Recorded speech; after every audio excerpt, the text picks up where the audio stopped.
नमस्कार, आप सभी का भरपूर स्वागत है ऑफिसर एकेडमी के इस ऑनलाइन प्लेटफॉर्म पे। मैं शंकर कुशवाहा आपके सामने उपस्थित हो चुका हूं आपके मॉक टेस्ट को लेके, जो कि बिहार शिक्षक भर्ती में आपके लिए बहुत ज्यादा महत्वपूर्ण होने वाला है। चलिए आइए बिना समय को ना बर्बाद करते हुए सेशन की शुरुआत करते हैं और ये सेशन जो है आपके लिए बहुत ज्यादा लाभदायक सिद्ध हो सकता है। चलिए शुरुआत करते हैं आज के हमारे पहले क्वेश्चन की, जो कि आप एग्जाम में डायरेक्टली देखने को मिल सकता है। याद रखना, निम्नलिखित में से किस देश ने हाल ही में नया संविधान बनाने के लिए ठीक है जनमत संग्रह करवाया है? हालांकि इससे पहले भी देखिए बहुत सारे कंट्री करवा चुके हैं, याद रखना, लेकिन हाल फिलहाल की न्यूज में आज जानना चाहूंगा कि इनमें से कौन सा ऐसा देश है जिसने अभी क्या किया है दोस्तों, संविधान बनाने के लिए, नया संविधान गठित करने के लिए जनमत संग्रह करवाया है। तो याद रखिएगा, इसका आंसर अगर पूछे तो उज्बेकिस्तान हो जाएगा। याद रखना सारे लोग, क्या हो जाएगा? उज्बेकिस्तान हो जाएगा। ब्राजील से याद होना चाहिए, ब्राजील इस बार क्या कर रहा है, G20 की अध्यक्षता कर रहा है सन 2024 में। अगर 2023 वाला अगर पूछ ले कि G20 की अध्यक्षता किसने की थी, तो 2023 वाला अध्यक्षता भारत के द्वारा किया गया था। किसके द्वारा? भारत के द्वारा किया गया था। उसी के साथ साथ G7 की बैठक की अध्यक्षता अगर पूछ ले, किसके द्वारा? इटली के द्वारा की गई है। याद रखना, इटली के द्वारा सन 2024 में। किसके द्वारा? इटली के द्वारा। उसी के साथ साथ AI शिखर सम्मेलन अगर पूछ ले कि AI शिखर सम्मेलन अगर पूछे, इसकी अध्यक्षता कौन किया? 2 दिन का शिखर सम्मेलन था, इसकी अध्यक्षता किसके द्वारा की गई? तो इसकी अध्यक्षता भारत के द्वारा की गई। मेरे भाई इस बात को याद रख लीजिएगा। उसी के साथ साथ ब्रिक्स शिखर सम्मेलन 2024 की अध्यक्षता किसके द्वारा की गई? तो किसके द्वारा? रूस के द्वारा की गई। रूस में भी कहां की गई? तो कजान में की गई। याद रखना, रूस में भी कहां पे? तो कजान में की गई है। ये पॉइंट याद रखना। डायरेक्टली आपको क्वेश्चन इस तरीके से देखने को मिल सकते हैं। तो चलिए आइए आते हैं अगले क्वेश्चन पे हम लोग। नेक्स्ट पूछ रहा है, निम्नलिखित में से किसने हाल ही में B52H बम वर्षकों को शामिल करते हुए एक द्विपक्षीय अभ्यास आयोजित किया है? द्विपक्षीय अभ्यास है बेसिकली, हाल फिलहाल में दक्षिण कोरिया और अमेरिका के द्वारा ये सैन्य अभ्यास आयोजित किया गया। उसी के साथ साथ अगर पूछे भारत और अमेरिका के बीच में कौन कौन सा सैन्य अभ्यास होता है, तो वज्र प्रहार होता है। क्या होता है मेरे भाई? वज्र प्रहार होता है, टाइगर ट्रंप होता है, रेड फ्लैग होता है, युद्ध अभ्यास होता है। ये सब सैन्य अभ्यास हम लोग किसके साथ? यूएसए के साथ करते हैं। कुछ जैसे कि जापान अभी चर्चा में है, तो जापान से भी कुछ हमारे सैन्य अभ्यास होते हैं। जापान के साथ आप देखोगे धर्म गार्जियन हम लोग करते हैं, धर्म गार्जियन सैन्य अभ्यास करते हैं। प्लस इसी के साथ साथ आप देखिएगा प्लस वीर गार्जियन सैन्य अभ्यास करते हैं हम लोग, वीर गार्जियन सैन्य अभ्यास करते हैं। उसी के साथ साथ जिम्मेट सैन्य अभ्यास हम लोग करते हैं। उसी के साथ साथ कभी कभी हमसे पूछ लेता है कि गरुण प्लस वरुण ये दोनों सैन्य अभ्यास किसके साथ करते हैं? तो ये फ्रांस के साथ हम लोग करते हैं। ये सभी पॉइंट याद रख लीजिएगा, ठीक। इससे डायरेक्टली क्वेश्चन आपको देखने को मिल सकता है। फिलहाल इसका आंसर दक्षिण कोरिया एवं अमेरिका हो जाएगा। चलिए उसी के साथ साथ मैं बता दूं, बिहार शिक्षक भर्ती की अगर आप तैयारी करना चाहते हैं तो आप नया बैच ले सकते हैं और आगामी वैकेंसी में आपके लिए बहुत ज्यादा लाभदायक सिद्ध हो सकता है। इसमें 0 लेवल से आपको पढ़ाया जाएगा। याद रख लीजिएगा, सारे के सारे लोग इसमें, साथ में कवच बैच आपको दिया जाएगा, एनसीईआरटी माइंड मैप आपको दिया जाएगा, और वो भी कितने में? मात्र 999 में, यानी कि 999 में ही आपको पूरा बैच दिया जा रहा है, जो आपकी आने वाली एग्जामिनेशन के लिए बहुत ज्यादा रामबाण सिद्ध हो सकता है। चलिए आगे बढ़ते हैं। नेक्स्ट अगले क्वेश्चन पे पूछ रहा है कि बिहार में अंग्रेजी उपन्यास आजादी का मैथिली में अनुवाद करने के लिए किसे साहित्य अकादमी पुरस्कार 2023 से सम्मानित किया गया था? ये 2023 वाला है, 24 वाला नहीं है, याद रखना, ये 2023 वाला है। अगर 23 वाला पूछे तो रत्नेश्वर मिश्र को इससे सम्मानित किया गया है, याद रखना। उसी के साथ साथ जैसे कि साहित्य अकादमी के द्वारा कई सारे अवार्ड दिए जाते हैं, जैसे कि हिंदी भाषा में, अंग्रेजी भाषा में। 24 में किसको दिया गया है? तो रखना, अभी तक जो हमारे पास डाटा है हिंदी भाषा में और अंग्रेजी भाषा में, रखना, हिंदी में प्लस अंग्रेजी में, इनसे क्वेश्चन अभी लगातार क्वेश्चन देखने को मिल रहे हैं। जैसे कि हरियाणा पीसीएस में मिला था, उत्तराखंड पीसीएस में इसी बार का क्वेश्चन याद रखना देखने को मिला था। तो हिंदी भाषा का साहित्य अकादमी अवार्ड अगर किसको मिला है, तो संजीव जी को मिला है। किसको? संजीव जी को मिला है। किसके लिए? कहानी है मुझे पहचानो। कहानी का नाम अगर पूछ ले तो मुझे पहचानो के लिए दिया गया है। अंग्रेजी भाषा का नीलम शरण गौर को दिया गया है। नीलम शरण, याद रखिएगा, नीलम शरण गौर को दिया गया है। कहानी का नाम रैक्यूम इन रागी जानकी के लिए इनको ये अवार्ड प्रदान किया गया है, ठीक है। हिंदी भाषा का, अंग्रेजी भाषा का आप जरूर से याद रख लीजिएगा, और ये बिहार के पर्पज से ये याद रख लीजिएगा, हो सकता है प्रीवियस इसको क्वेश्चन पूछ ले, ठीक। चलिए पूछ रहा है कि भारत ने किस देश के साथ, याद रखिए, भारत ने किस देश के साथ उस देश में 42,000 भारतीय श्रमिकों को अनुमति देने के लिए गति शीतला समझौते पर हस्ताक्षर किए हैं। याद रखिएगा, गति शीतला समझौते पर हस्ताक्षर किए हैं। फिलहाल याद रखना, ये बहुत ज्यादा चर्चा में है ये देश, इसलिए इससे क्वेश्चन पूछा जा सकता है। यहीं पे आपको अल अक्सा मस्जिद देखने को मिलेगा। इसी देश में आपको क्या देखने को मिलेगा? अल अक्सा अल अक्सा मस्जिद आपको देखने को मिलेगा इसी देश में, इसी के कारण ये चर्चा में आ चुका है। फिलहाल इसका आंसर इजराइल हो जाएगा, याद रखना। इजराइल के प्रधानमंत्री का नाम अगर पूछ ले कौन हो जाएंगे तो बेंजामिन नेतन्याहू हो जाएगा, इजराइल के प्रधानमंत्री हो जाएंगे। यूएई से आपको याद आना चाहिए, संयुक्त अरब अमीरात से आपको याद आना चाहिए, IIT Madras sorry IIT Delhi का सेंटर भी यहां भी हाल फिलहाल में ओपन किया गया है। रूस से याद आना चाहिए, यहां पे क्या किया गया है, ब्रिक्स की बैठक का आयोजन किया गया है सन 2024 में। सन 2024 में इसमें 5 देश अभी शामिल हुए हैं ब्रिक्स में, याद रखना। कौन कौन से देश? 5 देश अभी ब्रिक्स में शामिल हुए हैं, याद रखना। मैं फिर से बता दे रहा हूं, 5 देश अभी शामिल हो चुके हैं, यानी कि ब्रिक्स में 5 नहीं 10 कंट्री हैं। उसमें से ईरान हो जाएगा, ठीक है, इथोपिया हो जाएगा, ठीक है, सऊदी अरब हो जाएगा, मिस्र हो जाएगा प्लस यूएई हो जाएगा। ये 5 ऐसे देश हैं जो अभी ब्रिक्स में शामिल हुए हैं सन 2024 में। 7 तो देने वाला था, यानी कि एक और देश इसमें शामिल होने वाला था जिसका नाम था अर्जेंटीना, लेकिन बीच में धोखा दे दिया, बोला भैया हम इसके मेंबर नहीं बनेंगे। ठीक, चलिए आगे बढ़ते हैं। किसने अफ्रीकी देशों के साथ व्यापार प्रौद्योगिकी संबंधित को मजबूत करने की भारत की प्रतिबद्धता की पुष्टि की है? बेसिकली कौन किया है? हमारे जो पीयूष गोयल है ना, केंद्रीय वाणिज्य एवं उद्योग मंत्री पीयूष गोयल के द्वारा ये क्या किया गया है दोस्तों, प्रतिबद्धता की पुष्टि की है, याद रखना। आपको पता होगा गृह मंत्री अमित शाह अभी लद्दाख में 5 नए जिले बनाने की बातचीत कहे हैं कि वहां पे 5 और नए जिले बनाए जाएंगे, टोटल वहां पे 7 जिले हो जाएंगे। नरेंद्र मोदी अभी गए थे वाराणसी, अभी कहा कि आपका ये दिन था करवा चौथ का, देखिएगा करवा चौथ वाले दिन पीएम मोदी साहब बनारस घूम रहे थे और वहां पे एक आई हॉस्पिटल का उद्घाटन किए हैं। ठीक, चलिए आगे बढ़ते हैं। उसी के साथ साथ अगर आप बिहार शिक्षक भर्ती पीआरटी की प्रिपरेशन करना चाहते हैं, अगर आप शिक्षक बनना चाहते हो तो इस बैच को अवश्य परचेज करिए। 999 में आपको 3 बैचेस मिलेंगे, एनसीईआरटी माइंड मैप मिलेगा, कवच बैच मिलेगा और आपको पीआरटी की पूरी प्रिपरेशन कराई जाएगी, याद रखिएगा। इसमें अंकेश सर आपको ज्योग्राफी पढ़ाएंगे, शशि सर आपको हिस्ट्री पढ़ाते हुए दिखाई देंगे और हमारे सभी एक्सपर्ट टीचर आपको पूरी ईमानदारी के साथ तैयारी करते हुए दिखाई देने वाले हैं। तो अगर आप तैयारी करना चाहते हैं, बैच को लेना चाहते हैं, तो प्लीज इस बैच को लेकर तैयारी में लग जाइए। ठीक, चलिए आगे बढ़ते हैं। क्या है कि प्रधानमंत्री मोदी को मिस्र द्वारा सर्वोच्च नागरिक सम्मान यानी कि ऑर्डर ऑफ नाइल से सम्मानित किया गया है। आपको बताना है कि कौन दिया था भाई। आपको बता दो कि मिस्र के जो राष्ट्रपति हैं उनका नाम है अब्दुल फतेह अल सीसी। उनके द्वारा मिस्र का सर्वोच्च नागरिक सम्मान है जिसका नाम है ऑर्डर ऑफ नाइल, वो किसको दिया गया है? पीएम मोदी को दिया गया है। दूसरी बात सुन क्या है, फिर से याद रखना, पहले भी यही थे राष्ट्रपति, अभी भी यही है राष्ट्रपति, याद रखना। तो मिस्र का सर्वोच्च नागरिक सम्मान क्या हो जाएगा? ऑर्डर ऑफ नाइल हो जाएगा। मिला किसको है? पीएम मोदी को मिला है। दिया किसने है? हमारे मिस्र के राष्ट्रपति अब्दुल फतेह अल सीसी ने दिया है, याद रखना। और मिस्र, आपको बताना है कि मिस्र जो है अभी मिस्र में एक किसका सदस्य बना है, ये कमेंट करते हुए जरूर से बताना। मिस्र अभी किसका सदस्य बना है, ये जरूर से कमेंट करते हुए बताइएगा सारे लोग। चलिए, ऑस्कर के लिए नामांकित लघु फिल्म चंपारण मटन के निर्देशक कौन है? बेसिकली बिहार के पर्पस से, बिहार स्पेशल में ये क्वेश्चन पूछा जा सकता है, बिहार करंट अफेयर से ये क्वेश्चन बन सकता है, याद रखना। तो इसका नाम हो जाएगा, इनका नाम रंजन कुमार हो जाएगा, याद रखिएगा। ठीक, और बिहार में आप सभी लोग जानते हो अभी पटना में हाल फिलहाल की ही न्यूज है, याद रखिए, पटना में आम महोत्सव मनाया गया है। आम महोत्सव अभी पटना में सेलिब्रेट किया गया था, याद रखना, कुछ ही महीनों के पहले की बात है। उसी के साथ साथ पटना में 243 मीटर ऊंची डॉक्टर राजेंद्र प्रसाद, याद रखिएगा, डॉक्टर राजेंद्र प्रसाद की प्रतिमा का अनावरण किया जाएगा। प्रतिमा का, याद रखिएगा, क्या किया जाएगा? अनावरण किया जाएगा, याद रखिएगा। आप सही सुनिए, 243 मीटर है। स्टैच्यू ऑफ जो आपका यूनिटी है ना, उससे ऊंचा है ये, सच में उससे ऊंचा है, याद रखना। 243 मीटर है, फीट मत समझ लेना, कई लोग उसको फीट समझ लेते हैं। 243 मीटर ऊंची डॉक्टर राजेंद्र प्रसाद की प्रतिमा का अनावरण कहां पे? पटना में किया जाएगा, मरीन ड्राइव में किया जाएगा। कितने लागत से किया जाएगा? 4000 करोड़ रुपए की लागत से, याद रखिएगा, 4000 करोड़ रुपए की लागत से इसका निर्माण किया जाएगा। अभी बिहार में बापू टावर का भी अनावरण किया गया था। आप सभी लोग जानते होंगे कि बापू टावर का भी अनावरण किया गया है। कहां पे? गर्दनी बाग में, ठीक है, अंकेश सर के घर के जस्ट बगल में आप देखिएगा बापू टावर है, वहां पे देखने को ये मिल जाएगा। ठीक, चलिए, किस रेलवे स्टेशन ने भारतीय हरित भवन परिषद द्वारा हरित रेलवे स्टेशन के रूप में सर्वोच्च प्लेटिनम रेटिंग प्रमाण से सम्मानित, यानी कि सम्मानित होने का गौरव प्राप्त किया है? बेसिकली याद रखना, ये विजयवाड़ा रेलवे स्टेशन हो जाएगा, याद रखिएगा, आंध्र प्रदेश वाले रीजन में देखने को मिलता है। मेरा आपसे क्वेश्चन है, जाति आधारित जनगणना करने वाला बिहार कौन सा राज्य बना? जाति आधारित, याद रखिएगा, जाति आधारित जनगणना करने वाला बिहार कौन सा राज्य है?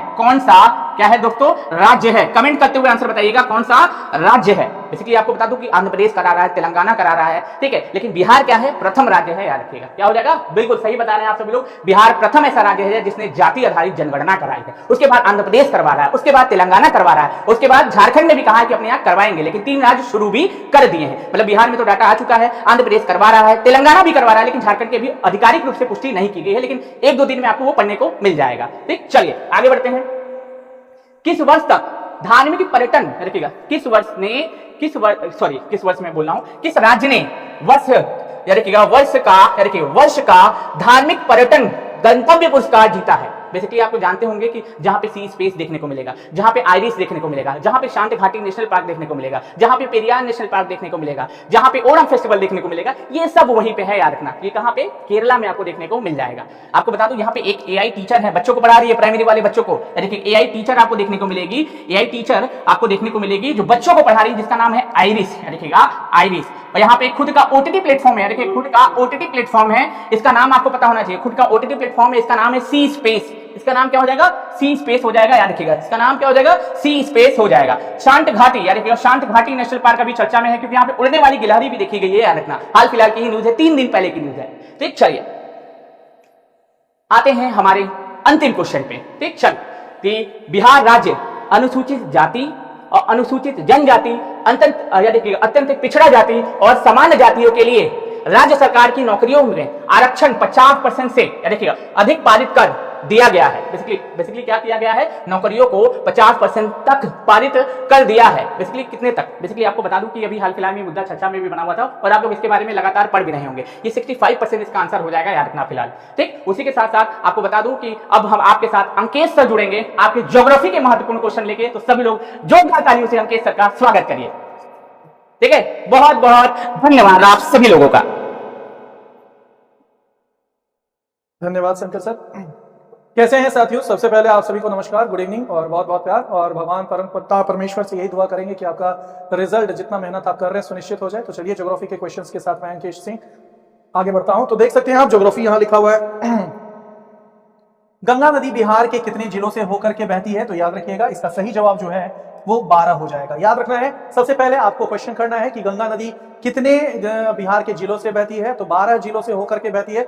चाहे वो साथ में अगर हम बात करते हैं, यहाँ आप लोग को देखना होगा कि आपके बक्सर से वो प्रवेश करती है, बक्सर से प्रवेश करती है और बक्सर से लेकर कटिहार तक इसका आपका गुजरती है। आप जल्दी से बताइएगा ये 12 जिले कौन है? तो ये 12 जिले आपके हैं बक्सर, उसके बाद भोजपुर हो जाएगा, आपके सारण हो जाएंगे, सारण के बाद आपका पटना हो जाएगा, पटना के बाद आपका समस्तीपुर हो जाएगा, वैशाली हो जाएगा, बेगूसराय, खगड़िया, फिर आपके खगड़िया हो जाएगा, मुंगेर हो जाएगा, लखीसराय हो जाएगा, कटिहार हो जाएगा, भागलपुर हो जाएगा। तो ये तमाम 12 जिलों से आपकी गंगा नदी आगे बहती है। अगले क्वेश्चन की ओर बढ़ते हैं। अगला क्वेश्चन से पहले आप देख सकते हैं केवल 3 बैच जो है मात्र 999 रुपए में पाए और 3 बैचों का कीमत जो है 999। और आप देख सकते हैं कि इसमें बहुत सारी चीजें दी जा रही है, जैसे 5000 प्रश्न, डिटेल डिस्कशन, यूट्यूब नहीं पेड बैच में ये सब दी जाएगी। तो बहुत ही आप लोग जो है इसको ले सकते हैं। काफी खुशनसीब है कि विजय रथ 4.0 के लिए आपको ये बैच दी जा रही है।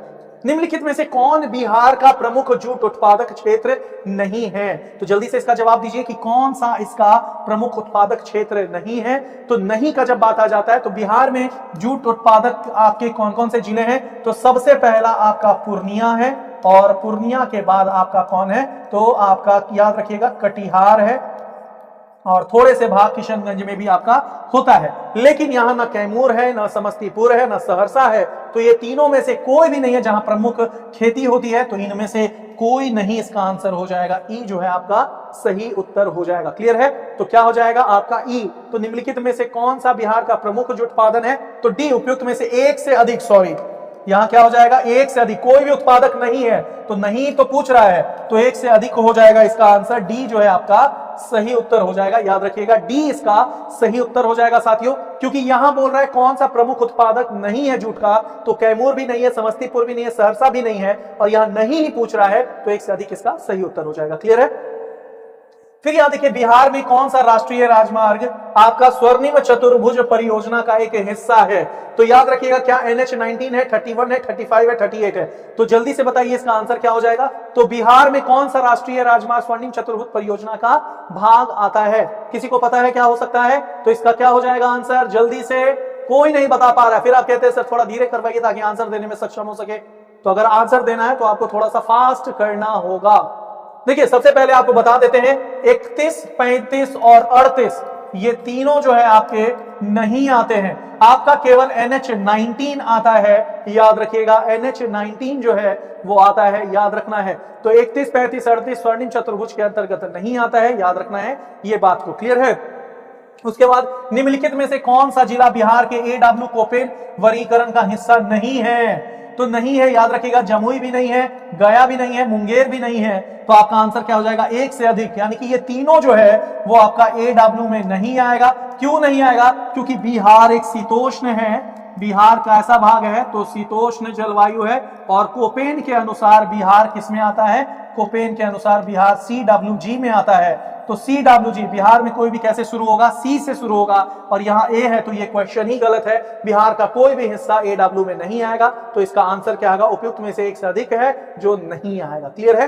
अगले क्वेश्चन की ओर बढ़ते हैं। लोकतक झील के संदर्भ में निम्नलिखित कथनों पर विचार कीजिए और कौन सा कथन सही है वो बताइए। लोकतक झील त्रिपुरा राज्य में है, तो क्या ये सही बात है? नहीं, ये गलत है, ये मणिपुर में है साथियों, मणिपुर में। तो एक जहां भी होगा सबको काट दीजिए, तो एक यहां है, इसको काट दीजिए, क्लियर है। अब आते हैं फुमदी के कारण यह विश्व का एकमात्र तैरती हुई झील है, बिल्कुल सही बात है, यानी कि 2 सही है, यानी कि ये भी सही है और 2। अब आते हैं फुमदी वनस्पति का विषम द्रव्यमान है, यानी कि फुमदी विषम द्रव्यमान का मतलब होता है, द्रव्यमान का होता है साथियों मास, और विषम का होता है मोर मास। तो मोर मास का मतलब अधिक मास होने के कारण, घनत्वता होने के कारण आपका क्या होता है? ध्यान दीजिएगा, तो इसका आंसर क्या हो जाएगा? C हो जाएगा, यानी कि 2 और 3 दोनों हो जाएगा, क्लियर है। अगले क्वेश्चन में निम्नलिखित में से कौन सी कर्मनाशा नदी की सहायक नदी नहीं है? तो जब भी आप यहां नहीं का शब्द देखते हो ध्यान दे देना। खजूरी हाँ है, कनहर नहीं है, जुर्गावती हाँ है। कनहर किसकी है? तो कनहर सोन की सहायक है, सोन की सहायक है, याद रखना है। तो सोन की सहायक, तो आपका उत्तर कौन हो जाएगा? कनहर, यानी कि B जो है आपका सही उत्तर होगा, क्योंकि खजूरी और दुर्गावती ये दोनों आपका है कर्मनाशा की सहायक। 3 बैच पाए केवल 999 में, 6 to 8 तक TGT 9-10 GS प्लस सब्जेक्ट, ये सभी चीजें मिल रही हैं 5000 प्रश्नों के साथ डिटेल डिस्कशन, वो भी यूट्यूब पर नहीं NCERT पे। तो आप देख सकते हैं केवल 999 में 3 बैच आपको मिलने वाले हैं। निम्नलिखित में से कौन बिहार की शिवालिक रेंज का भाग नहीं है? तो यहां नहीं है। जेतियन हिल ये कहां है? राजगीर में है, याद रखना है राजगीर। रामनगर दुन जो है ये आपका कहां है? तो पश्चिम चंपारण है, पश्चिम चंपारण। उसके बाद अगर बात करते हैं सोमेश्वर रेंज कहां है? पश्चिमी चंपारण है, याद रखना है। तो आपका नहीं है कौन हो जाएगा? जेतियन हिल। तो ए जो है आपका सही उत्तर है, बाकी ये दोनों है, याद रखिएगा ये दोनों है, ये नहीं है, ये नहीं है। तो ए जो है आपका सही उत्तर हो जाएगा। अगले क्वेश्चन, बिहार में बहने वाली नदियों द्वारा किस प्रकार के अपवाह प्रतिरूप का निर्माण होता है? तो बिहार में एक गंगा ऐसे है और उसके बाद सारी सहायक नदियां ऐसे बहती है, तो ये एक तरह का वृक्षाकार बनता है, डेंड्राइटिक। क्या बनता है? डेंड्राइटिक बनता है, याद रखिएगा, डेंड्राइटिक पैटर्न, यानी कि वृक्ष के समान प्रतिरूप बनता है। तो इसका आंसर हो जाएगा C आंसर हो जाएगा, याद रखिएगा, वृक्ष के रूप में प्रतिबंध, क्लियर है। चलिए आगे बढ़ते हैं।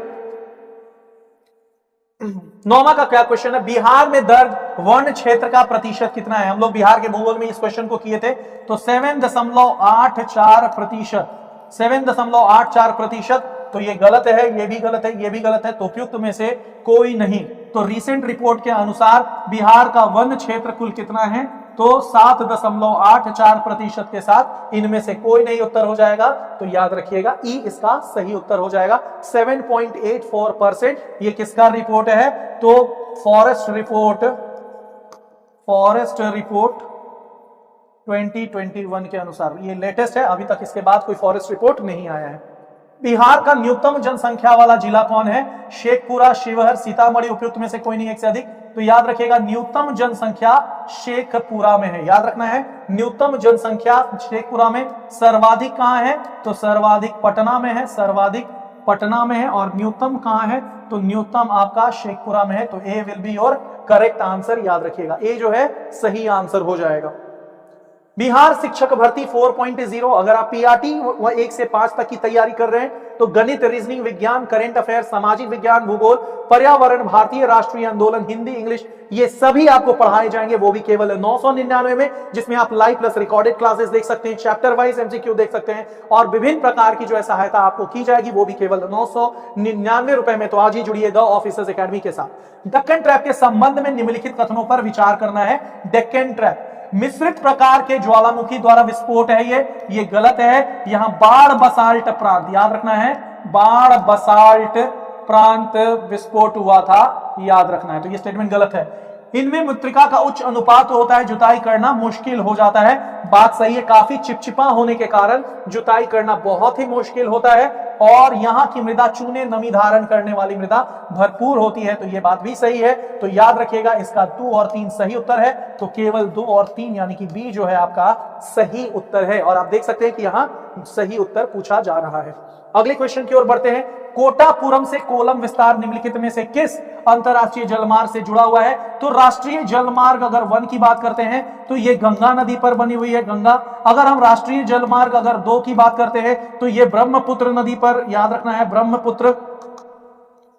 ब्रह्मपुत्र नदी पर। और राष्ट्रीय जलमार्ग 3 की बात करते हैं तो ये आपके केरल में है और इसी का बात कर रहा है, राष्ट्रीय जलमार्ग 3 का बात कर रहा है। 205 किलोमीटर ये राष्ट्रीय जलमार्ग आपका कोलम से कोटापुरम को जोड़ती है।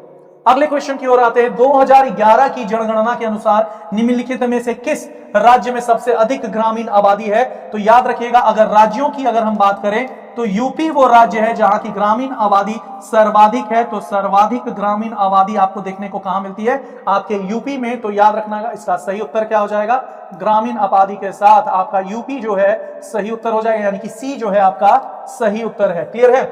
क्वेश्चन नंबर 14 हम लोग देखेंगे। निम्नलिखित में से किस ग्रह को बौना ग्रह माना जाता है? तो याद रखिएगा वो प्लूटो है जिसे बौना ग्रह का खिताब मिला था। कब मिला था? कमेंट सेक्शन पे जरूर बताइएगा कि प्लूटो को बौना ग्रह का खिताब कब दिया था IAU ने, इंटरनेशनल एस्ट्रोनॉमिकल यूनियन ने कब बौना ग्रह बताया था प्लूटो को? तो इसका सही उत्तर क्या हो जाएगा? सी हो जाएगा। अगले क्वेश्चन और आज का लास्ट क्वेश्चन। सुपरसोनिक जेट विमान पृथ्वी के वायुमंडल में, इसके बाद भी एक क्वेश्चन है शायद, तो देखते हैं में से किस परत में उड़ते हैं सुपरसोनिक जेट प्रवाह? मध्य मंडल, क्षोभ मंडल, समताप मंडल। तो समताप मंडल में बादल की कमी के कारण आपके जेट विमान वगैरह, एरोप्लेन वगैरह उड़ते हैं ताकि उनको विरोध न हो सके बादलों से। एनसीईआरटी माइंड मैप आपको मिलेगा नोट्स बैच 6 to 12, वो भी केवल 599 में। तो आज ही लीजिए एनसीईआरटी विद माइंड मैप और अपनी तैयारी को और आगे लेकर के जाइए। देखिए निम्न में से कौन सा कथन सही है? तो कौन सा कथन सही है बताना है। क्षोभ मंडल, इसमें ओजोन गैस की परत पाई जाती है? नहीं भैया, ये समताप में पाई जाती है। समताप में आंतरिक प्रवेश करने उल्का पिंड आग लगते हैं? नहीं, ये मध्य मंडल में होते हैं। तो याद रखिएगा ये समताप की बात कर रही है, ये मध्य मंडल की बात कर रही है और ये ब्राह्मंडल रेडियो तरंगे द्वारा। तो बिल्कुल सही बात है, ब्राह्मंडल को ही हम लोग याद रखिएगा ताप मंडल या आयन मंडल के नाम से जानते हैं। बहुत कम लोगों को पता होता है कि ब्राह्मंडल इसे कहते हैं, क्योंकि जनरली अधिकांश किताबों में ताप मंडल और आयन मंडल के नाम से संबोधित किया जाता है। तो ब्राह्मंडल जो है आपका रेडियो तरंगे यानी कि रेडियो वेव्स को कन्वर्ट करती है फॉर कम्युनिकेशन पर्पसेस, ठीक है ना। तो सी आपका सही उत्तर हो जाएगा। तो आप देख सकते हैं कि अब हमारे पॉलिटी के विख्यात गुरु हमारे कामत सर आ रहे हैं और वो आपके इस एमसीक्यू को लेकर के आगे जाएंगे मॉक टेस्ट को। आइए सर, आपका स्वागत है। बहुत बहुत धन्यवाद सर, बहुत बेहतरीन व्याख्या आप देखे भूगोल का, और हम जो है आपकी सफलता की शुभकामना व्यक्त करते हैं यहाँ से। और देखते हैं भारतीय राज्य व्यवस्था के प्रश्न को देखते हैं, राज्य व्यवस्था के प्रश्न को देखते हैं। और पहला प्रश्न जो इसमें आपको दिख रहा है कि निम्नलिखित में से किस मामले में भारत के सर्वोच्च न्यायालय ने माना कि निजता का अधिकार एक मौलिक अधिकार है? फंडामेंटल राइट बहुत महत्वपूर्ण स्थान मिला हुआ भारतीय संविधान में। और इसमें आपको देखना है कि पुट्टू स्वामी बनाम भारत संघ मामले में, कि स्टीफेंस कॉलेज बनाम दिल्ली विश्वविद्यालय, उन्हीं कृष्णन बनाम आंध्र प्रदेश, उपयुक्त में से एक से अधिक, उपयुक्त में से कोई नहीं। तो जाइए बताइए, आपकी निजता के अधिकार को मौलिक अधिकार माना गया किस वाद में? वाद का मतलब केस होता है, तो इसका राइट आंसर हो जाएगा, राइट आंसर हो जाएगा। इसमें आप सभी का उत्तर अब आना शुरू हुआ है और इसका राइट आंसर हो जाएगा पुट्टू स्वामी बनाम भारत संघ मामले में निजता के अधिकार को मौलिक अधिकार माना गया सुप्रीम कोर्ट के द्वारा। सुप्रीम कोर्ट हमारा एपेक्स कोर्ट है और यह मौलिक अधिकारों का रक्षक और संविधान का संतुलन चक्र भी है। मौलिक अधिकारों का रक्षक और संविधान का संतुलन चक्र है। इसी मामले में सुप्रीम कोर्ट के द्वारा कहा गया कि अनुच्छेद 14 और 19 जो है 14 और 21, अनुच्छेद 14 और अनुच्छेद 21 यह निजता के अधिकार को संरक्षित करता है। तो राइट आंसर आपका इसमें ए हो जाएगा, विकल्प ए करेक्ट उत्तर हो जाएगा, विकल्प ए इसमें करेक्ट उत्तर हो जाएगा। फिर से हम लोग देखते हैं कि भारत में न्यायपालिका द्वारा जारी रीट निम्नलिखित युग्म पर विचार कीजिए। और रीट जो 5 प्रकार का, उसका अर्थ आपको मैच करना है। बंदी प्रत्यक्षीकरण, इसका अर्थ होता है व्यक्ति को प्रस्तुत करना। परमादेश, आदेश देना। अधिकार परीक्षा आपका है कि प्रमाणित करना। उत्प्रेषण, वर्जित करना। अब इसमें से क्या सुमेलित है, तो इसमें से आप गौर पूर्वक सम्यक ढंग से देखेंगे तो बंदी प्रत्यक्षीकरण यानी व्यक्ति को प्रस्तुत करना हुआ, और परमादेश आदेश देना हुआ। तो दिए हुए विकल्प में से आपका उत्तर सही हो जाएगा ए विकल्प, इसमें ए विकल्प करेक्ट उत्तर हो जाएगा इसमें। अब रही बात कर लेते हैं हम लोग जो है, इसमें जो है मौलिक अधिकारों का रक्षक और संविधान का संतुलन चक्र है। और सुप्रीम कोर्ट को अनुच्छेद 32 के तहत 5 प्रकार का रीट निकालकर मौलिक अधिकारों की रक्षा की बात कही गई है अनुच्छेद 32 में, जबकि हाई कोर्ट भी मौलिक अधिकारों का रक्षक है और यह अनुच्छेद 226 के तहत जो है मौलिक अधिकारों की रक्षा करता है। तो इस प्रकार जो है मौलिक अधिकारों का रक्षक और संविधान का संतुलन चक्र आपका हाई कोर्ट और सुप्रीम कोर्ट दोनों हो जाएगा। तो विकल्प 2 इसमें सही है, बंदी प्रत्यक्षीकरण व्यक्ति को प्रस्तुत करना, परमादेश यानी आदेश देना। बढ़ते हैं अगले प्रश्न की ओर हम लोग। और अगला, ये आपके हजारों हजार वैसे छात्र हैं जो शिक्षक भर्ती में सफलता का परचम लहराए हैं। अगली बारी आपकी है, अगली बारी ऑफिसर्स एकेडमी जो है शिक्षक भर्ती में हजारों हजार छात्रों को सफल बनाने में अपना महती भूमिका निभाया है। लेकिन में से किस देश ने हाल ही में नया संविधान बनाने के लिए जनमत संग्रह कराया संविधान? इसमें ब्राजील है आपका, उज्बेकिस्तान है, स्कॉटलैंड है। उपयुक्त में से एक से अधिक, इनमें से कोई नहीं। तो यह करंट में भी शंकर सर्कल आ चुके हैं, यह उज्बेकिस्तान हो जाएगा। बी इसमें करेक्ट उत्तर आपका, बी इसमें करेक्ट उत्तर हो जाएगा, बी करेक्ट उत्तर हो जाएगा। अगले प्रश्न की ओर हम लोग बढ़ते हैं। बिहार में अनुसूचित जाति, अनुसूचित जनजाति, अन्य पिछड़ी जाति, पिछड़ी जातियों के लिए राज्य सरकार की आरक्षण राज्य सरकार की नौकरियों में आरक्षण को 50% से कहां तक पारित कर दिया गया है? तो इसमें राइट आंसर उस समय का करंट का ही क्वेश्चन था यह, और 65% कर दिया गया है, 65% कर दिया गया है। इसी के साथ 2 अनुच्छेद यह भी याद रखिएगा कि पूछा जाए कि लोकसभा में अनुसूचित जाति जनजाति को, अनुसूचित जाति और जनजाति को, जाति और जनजाति को आरक्षण दिया गया है लोकसभा में, तो वह अनुच्छेद 330 के तहत, अनुच्छेद 330 के तहत लोकसभा में आरक्षण दिया गया है। लोकसभा में आरक्षण प्रदान किया गया अनुसूचित जाति और जनजाति को, लोकसभा में आरक्षण दिया गया है। जबकि एक अनुच्छेद याद रखिएगा, अनुच्छेद 332 में विधानसभा में SC ST को आरक्षण प्रदान किया गया है, SC ST को आरक्षण प्रदान किया गया है। तो इस 2 अनुच्छेद को भी आपको ध्यान में रखना है, 2 अनुच्छेद को भी ध्यान में रखना है। बहुत महत्वपूर्ण यह सेशन आपके लिए होने जा रहा है परीक्षा में। रामबाण यह साबित होगा। अगला प्रश्न है कि एक पंचायत समिति का स्तर पर पंचायती राज संरचना संचालन करती है। हमारे यहाँ त्रिस्तरीय पंचायती राज व्यवस्था है, त्रिस्तरीय पंचायती राज व्यवस्था को लागू किया गया है। तो अनुच्छेद 330 और 32 मेरे प्यारे छात्रों याद रखिएगा, बहुत महत्वपूर्ण अनुच्छेद है। और यह जो है खंड स्तरीय निकाय है कि जिला स्तरीय है कि ग्राम पंचायत स्तर का, इसको एक डायग्राम के माध्यम से, ताकि अन्य प्रश्न भी आपका सॉल्व हो सके। इसमें आइए, पंचायत समिति त्रिस्तरीय संरचना में यह किस लेवल पर होगा, इस प्रश्न का सही उत्तर करें। और इस प्रश्न का आपका उत्तर अभी आना शुरू नहीं हुआ है, पंचायत समिति की बात हो रही है। मिक्स उत्तर इसमें आपका आ रहा है, इसमें हम डायग्राम बना देते हैं और यह हो जाएगा आपका खंड स्तर यानी ब्लॉक लेवल पर, यह हो जाएगा ब्लॉक लेवल पर हो जाएगा। पंचायत समिति इसको कहते हैं, पंचायत समिति कहते हैं ब्लॉक लेवल पर। यानी इस डायग्राम को आप देख लें, जिला स्तर पर जिला परिषद है, जिला परिषद एक स्तर यह हो जाएगा जिला परिषद, और यहाँ पर हेड अध्यक्ष कहे जाते हैं। जिला स्तर पर जिला परिषद हो जाएगा। प्रखंड लेवल पर आपका यानी ब्लॉक लेवल पर जो हो जाएगा वह हो जाएगा पंचायत समिति यहाँ पर हो जाएगा, पंचायत समिति हो जाएगा। फिर से ग्राम लेवल पर आपका जो हो जाएगा, ग्राम लेवल पर वह ग्राम पंचायत हो जाएगा। छोटा गांव है तो एक दो गांव मिलाकर भी ग्राम पंचायत का गठन किया जा सकता है। तो ये त्रिस्तरीय संरचना है और इसका संबंध है 11वीं अनुसूची से। अभी ध्यान में रखना है कि संबंध किससे है, 11वीं अनुसूची से। और इसके लिए 73वां संविधान संशोधन है। कौन सा संविधान संशोधन है?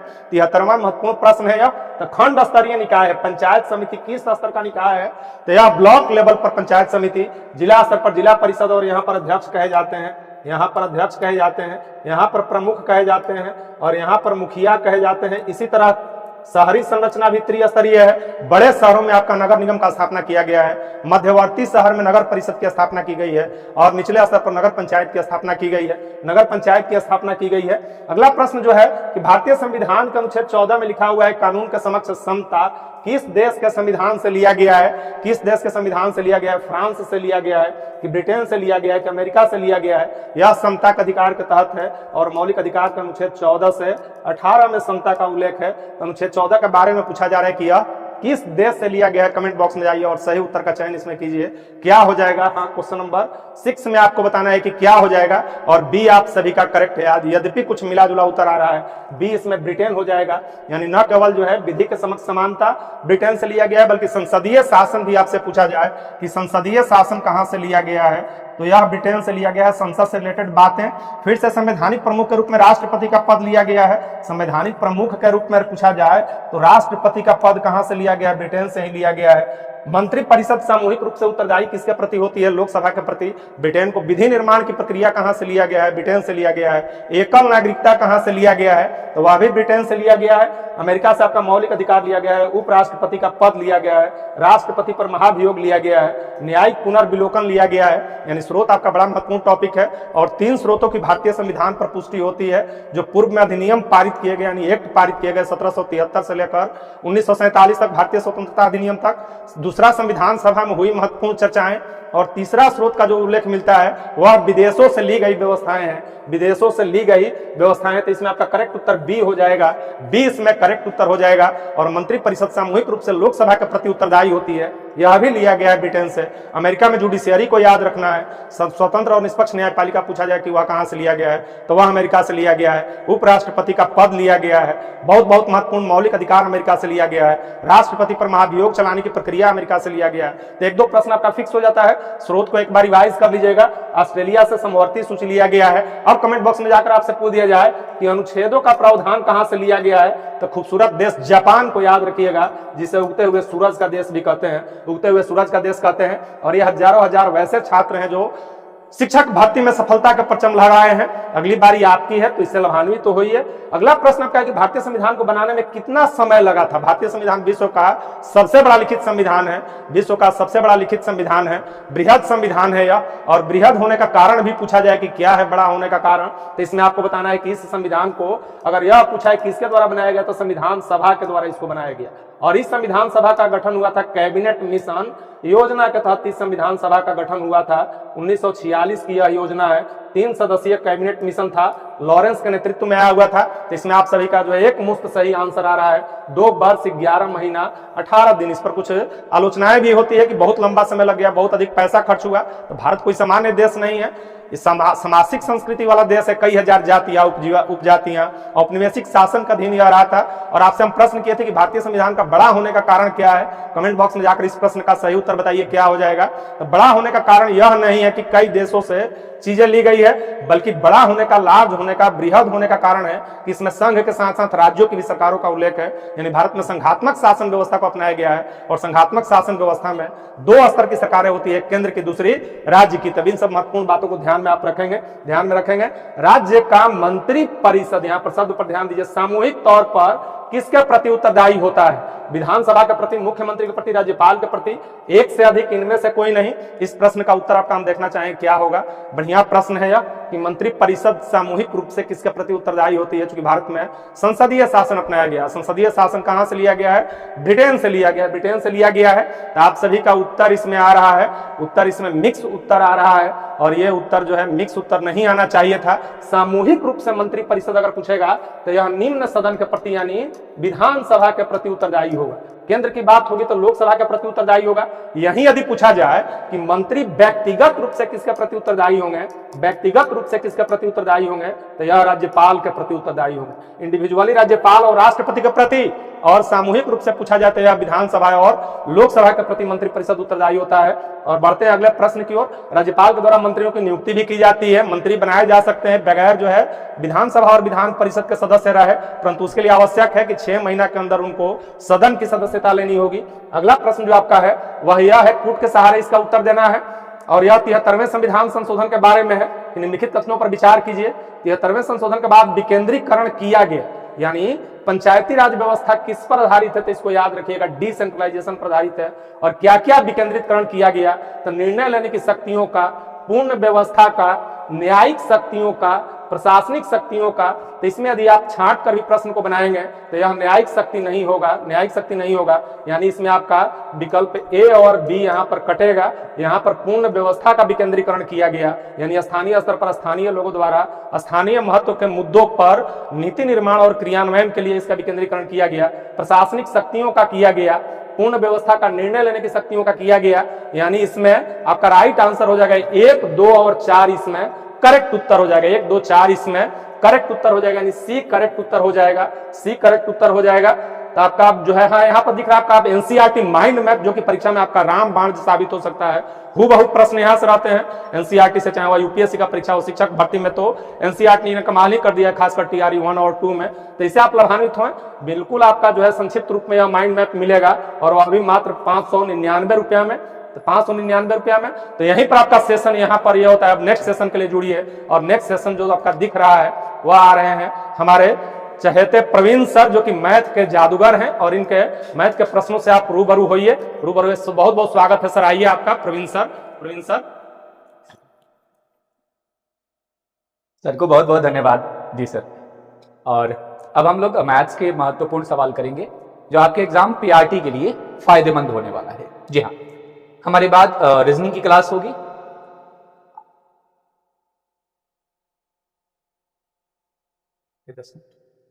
बोला गया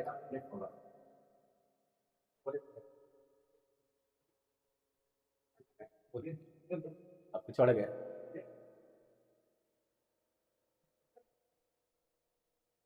चल, तो हमारे बाद रीजनिंग की क्लास होगी।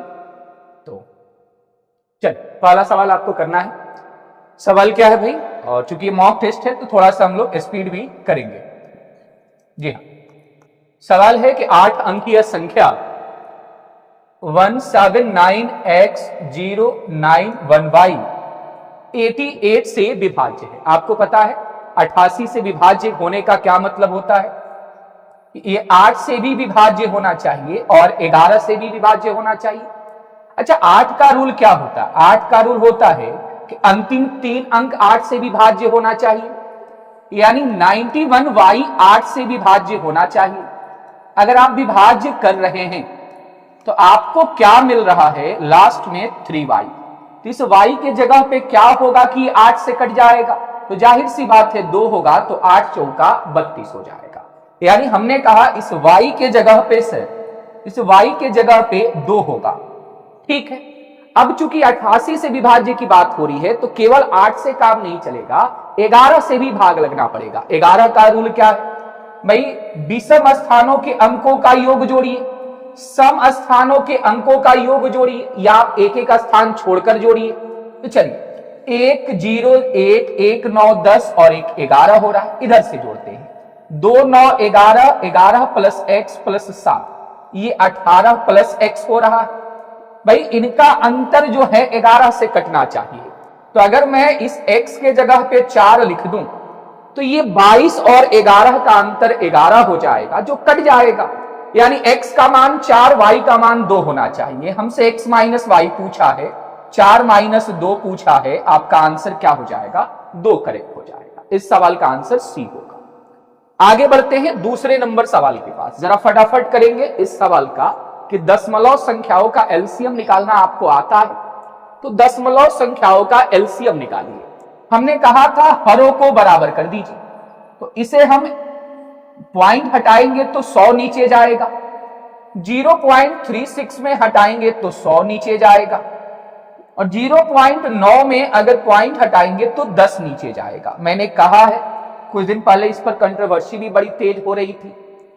भाई दशमलव का एलसीएम हो या एचसीएफ हो, नीचे हर को समान कर दीजिए। यहां 100 है, यहां 100 है, तो यहां भी 100 बना दीजिए।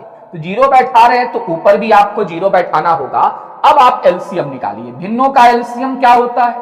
अंशों का एलसीएम होता है और हरों का एचसीएफ होता है। अगर आप 108, 36 और 90 का जब एलसीएम निकालेंगे तो ये एलसीएम 540 आएगा, और इनका जब एचसीएफ निकालेंगे तो ये 100 आएगा। यानी इनका एलसीएम 5.4 होगा। ऑप्शन क्या होगा? सी करेक्ट होगा। बहुत सारे बच्चे 10.8 समथिंग आंसर दे रहे हैं, उन सभी का मैं बता दूं गलत आंसर है। इस सवाल का करेक्ट आंसर क्या होगा? 5.4 होगा। जी हाँ, आगे बढ़ते हैं भाई, तीसरे नंबर सवाल को देखते हैं कि निम्नलिखित में से किस समीकरण का मूल परिमेय है? परिमेय कहने का क्या मतलब हुआ कि उसका मूल रूट में नहीं आना चाहिए, अपरिमेय नहीं होना चाहिए। तो अगर मैं इस समीकरण की बारे में बात करूं, तीन चीजों का प्रोडक्ट 0 है, तो ये तीनों 0 के बराबर होगा, और जब तीनों 0 के बराबर होगा तो x माइनस 1 बराबर 0 होगा, तो x का मान 1 आएगा, परिमेय है। 2x माइनस 5 बराबर 0, तो x का मान 5/2 आएगा, परिमेय है। 2x माइनस 5 यहां भी फिर से है, तो यहां भी 5/2 ही होगा। अच्छा, इसमें जरा देखते हैं कि अगर ये 3x square plus 4x plus 5 और आगे चलकर ये 0 क्या लिखा हुआ है, हालांकि 2 होता तो सही मानते, चलिए 2 ही मान लेते हैं। तो अगर हम निकालेंगे तो 3x स्क्वायर प्लस 4x, ये इधर आएगा तो 3 बराबर 0 होगा। अगर आप ध्यान से देख रहे हैं कि अगर मैं इनका गुणा करके इसको तोड़ूं तो पॉसिबल है ही नहीं, 9 गुणा करने पे आना चाहिए, जोड़ने पे 4 आना चाहिए, ऐसा पॉसिबल ही नहीं है। तो ये हर हाल में अपरिमेय संख्या होगा, या हो सकता है ये वास्तविक संख्या नहीं हो। तो ये हमारा आंसर दिख रहा है 1 होगा। एक लास्ट ऑप्शन भी चेक कर लेते हैं कि x square plus x plus 4 बराबर 0, हम मिडिल को तोड़कर +4 ला ही नहीं सकते हैं, यानी इस स्थिति में यहां भी अपरिमेय होगा, यानी इस सवाल का आंसर क्या हो जाएगा? ए करेक्ट हो जाएगा। हाँ, इस सवाल का आंसर ए ही होने वाला है, 3 का ए होने वाला है, परिमेय कहा गया था। तीसरे नंबर के बाद देखते हैं चौथे नंबर सवाल में क्या कह रहा कि एक बहुपद है दिया हुआ, इसको x प्लस 3 से विभाजित किया गया, तो शेषफल आपको दिया गया है। हमने कहा था किसी भी बहुपद को किसी से विभाजित कर रहे हैं तो अगर उसका आप शून्यक पता कर लें, शून्यक क्या होगा? बराबर 0 करेंगे तो x का मान निकलेगा -3। ये शून्यक, इस शून्यक को बहुपद में रखने से शेषफल पता चल जाएगा। तो चलिए a इंटू -3 का क्यूब -27 होगा, प्लस 9 इंटू -3 का स्क्वायर 9 होगा, प्लस 4 इंटू -3 -8। ये इसका शेषफल बताकर जाएगा, और सवाल में शेषफल ऑलरेडी -20 दिया हुआ है। सॉल्व करते हैं, ये -27 ए हो रहा है दोस्त, यहां पे 18 में से 12 घटेगा 6 में से 8 घटेगा -2 जब उधर जाएगा तो आपका भाई +2 यानी 18 बना देगा। तो ए का मान तो किसी ऑप्शन से दिख नहीं रहा है, ना 1 तो नहीं दिख रहा है भाई। एक बार और मैं चेक कर लेता हूं कि इससे विभाजित किया गया था, यानी इसका शून्यक अगर यहां पे रख दिया जाए तो इसका शेषफल बता देगा। -3 का क्यूब यानी -27 है, -3 का स्क्वायर 9, अच्छा ये 81 हो रहा था, सॉरी 81 में से भाई 12 8 20 घटाना था, 61 होता। और देखिए ना 81 में से -12 -8 घटाइएगा यानी -20 घटाइएगा यानी 61 होता, और 61 जब उधर जाता तो जाहिर सी बात है -61 होता, तो -20 -61 -81 होता, तो ए का मान क्या आता? 3 आता। जी हाँ, इस सवाल का आंसर क्या होगा? 3 होगा। ठीक, चल सर ये रीजनिंग है, हाँ रीजनिंग है, रीजनिंग वाले सर हैं तो रीजनिंग ही तो रहेगा। चल, और बड़ी बात भाई कि 999 का कोर्स में 1299 का कोर्स आपको निःशुल्क दिया जा रहा है। कवच बैच एनसीईआरटी माइंड मैप है, तो बैच को लेना नहीं भूलेंगे। 5वां सवाल देखिए कि 3 खरीदने पर 1 मुफ्त, तो छूट प्रतिशत क्या है? ये तो किसी से भी गड़बड़ नहीं होना चाहिए कि 3 खरीदिए 1 मुफ्त पाइए। तो भाई छूट प्रतिशत, तो कितना मुफ्त मिल रहा है? 1, यानी छूट मिल रहा है 1। कितना सामान आपको दुकानदार दे रहा है? टोटल नीचे लिखिएगा, 3 खरीदा गया है 1 मुफ्त दिया है, 4 सामान। ये एग्जाम में सवाल हो सकता है, यानी आंसर इसका 25% होगा। और पीआरटी के बच्चों ध्यान देना, ये सवाल आपके एग्जाम के लिए VVI सवाल है। चल, तो इस सवाल का आंसर क्या होगा? 25% होगा। ठीक, चल 5वें नंबर सवाल के बाद 6ठा नंबर सवाल बता दीजिए कि 2 धनात्मक संख्याएं x और y व्युत्क्रमानुपाती है, x में 10% की वृद्धि होती है। 10% मतलब 1/10, 1/10 की वृद्धि हो रही है, यानी 10 से 11 हो रहा है। अगर x के साथ 10 से 11 हो रहा है तो y के साथ 11 से 10 होगा। क्यों? क्योंकि ये एक दूसरे के व्युत्क्रमानुपाती है, इनवर्स है। तो सवाल है कि y में कमी ज्ञात कीजिए। तो ये 11 से 10 हो रहा है, 1 की कमी किस पर, 11 पर, गुणा 100। तो आंसर आपका 100/11%। आप ऑप्शन ए मान लें। इस सवाल का आंसर क्या होगा, 100/11%। ठीक है। छठे नंबर सवाल के बाद बढ़ते हैं 7वें नंबर सवाल पे कि किसी त्रिभुज की भुजाओं की लंबाई 12, 13 और 5 है। तो भाई 12, 13, 5 है तो ये फिक्स हो गया कि सर ये समकोण त्रिभुज होगा। क्यों? क्योंकि 5 का स्क्वायर 12 के स्क्वायर का योग 13 के स्क्वायर के बराबर हो रहा है, यानी ये 5, ये 12, ये 13।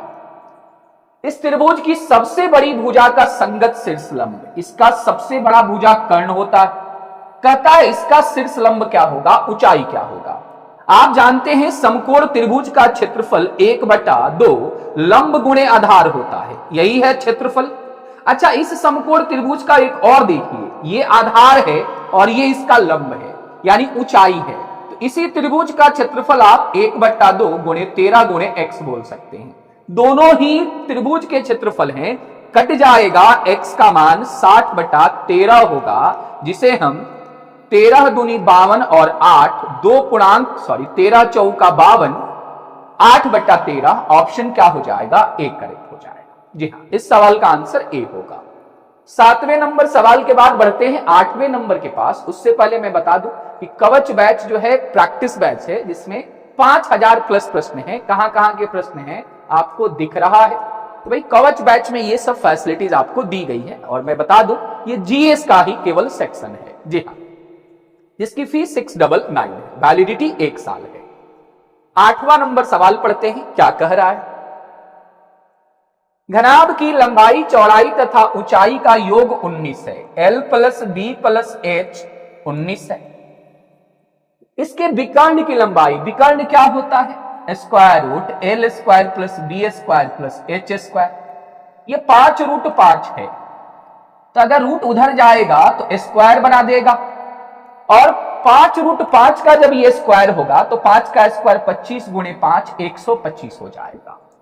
कहता है संपूर्ण पृष्ठीय क्षेत्रफल ज्ञात करें। संपूर्ण पृष्ठीय क्षेत्रफल होता है 2 × LB plus BH plus HL, यही ज्ञात करना है।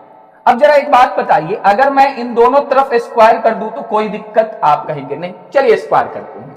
तो ये A plus B plus C का स्क्वायर हो जाएगा, जिसमें A square plus B square plus C square plus 2 × AB plus BC plus CA।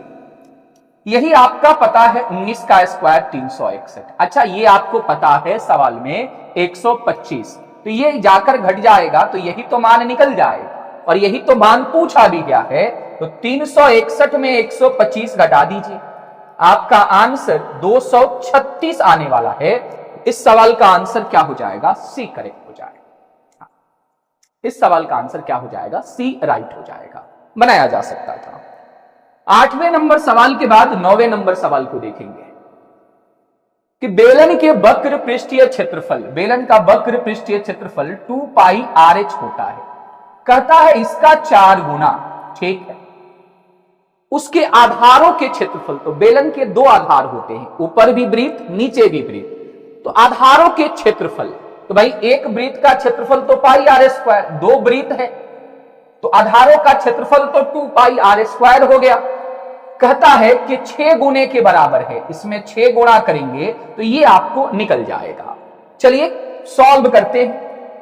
भाई एक तो दिख रहा है, ये काट देता हूं पहले में, पाई से पाई काट देता हूं, एक आर से एक आर काट देता हूं, और h बताया गया है 12, यानी 2 गुणे 12 बराबर उधर r गुणे 3 बचा हुआ है, यही बचा हुआ है। हम देख पा रहे हैं कि r का मान 8 हो रहा है। सवाल है इसका आयतन क्या होगा। आपको याद होगा बेलन का आयतन पाई r² गुणे h होता है, h 12 है। तो ये 64 में 12 गुणा करेंगे तो हमें क्या मिलेगा, 768 पाई मिलेगा। इस सवाल का जो करेक्ट आंसर होगा वह क्या होगा, सी करेक्ट होगा। जैसा कहा है वैसा कर दीजिए, ठीक।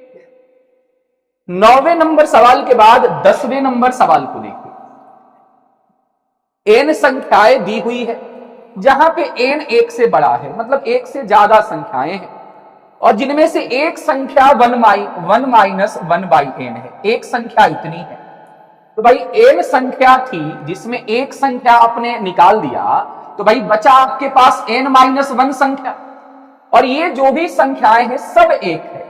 तो भाई सब एक एक एक एक है, और ऐसे n-1 संख्या है, तो आप सबको जोड़ेंगे, जैसे एक एक 5 बार होगा, तो ये भाई कहेंगे 1 गुणे 5 5 होगा। तो एक एक अगर n-1 बार है, तो इनका योगफल क्या होगा, n-1 ही हो जाएगा। तो कहता है सभी का माध्य, तो ये रहा एक संख्या, ये रही बाकी संख्या, इनको जोड़ देंगे तो टोटल योग आ जाएगा, और माध्य निकालना है तो टोटल कितनी संख्या थी, n से भाग लगाना होगा। चलिए, इसका अगर आप एलसीएम ले रहे हैं, n हो रहा है, ऊपर वाले तो एक एक काट दीजिए आप, हाँ एक एक तो कट रहा है, बच क्या रहा है भाई, n-1/n बटा में n बच रहा है। जब हम इसको देख रहे हैं तो ऊपर वाला n² - 1, नीचे n आ जाएगा, n² हो जाएगा। तो ये भी बोला जा सकता है, या अगर हम इससे भाग लगा दें तो ये 1 होगा और ये 1/n² होगा, ऐसा भी कर सकते हैं। यानी हमारे पास ऑप्शन कहां पे है, बी पे। इस सवाल का आंसर बी होगा। हाँ, तो भाई ये भी आपको मैंने बताया अभी अभी बैच के बारे में, तो बैच को लेना नहीं भूलेंगे भाई। 999 का कोर्स लीजिए और 1299 का कोर्स आपको निःशुल्क मिल जाएगा। 11 नंबर सवाल देखिए क्या होगा। हाँ, एक लड़के से किसी धनराशि का 3/8 मान ज्ञात करने के लिए कहा गया। उसने उस राशि को 3/8 से गुणा करने के स्थान पर 3/8 से भाग दे दिया। तो 3/8 से अगर भाग दिया होगा तो ये गुणा किससे किया होगा, 8/3 से गुणा किया होगा। तो 3/8 से गुणा करना था, उसने 8/3 से गुणा कर दिया।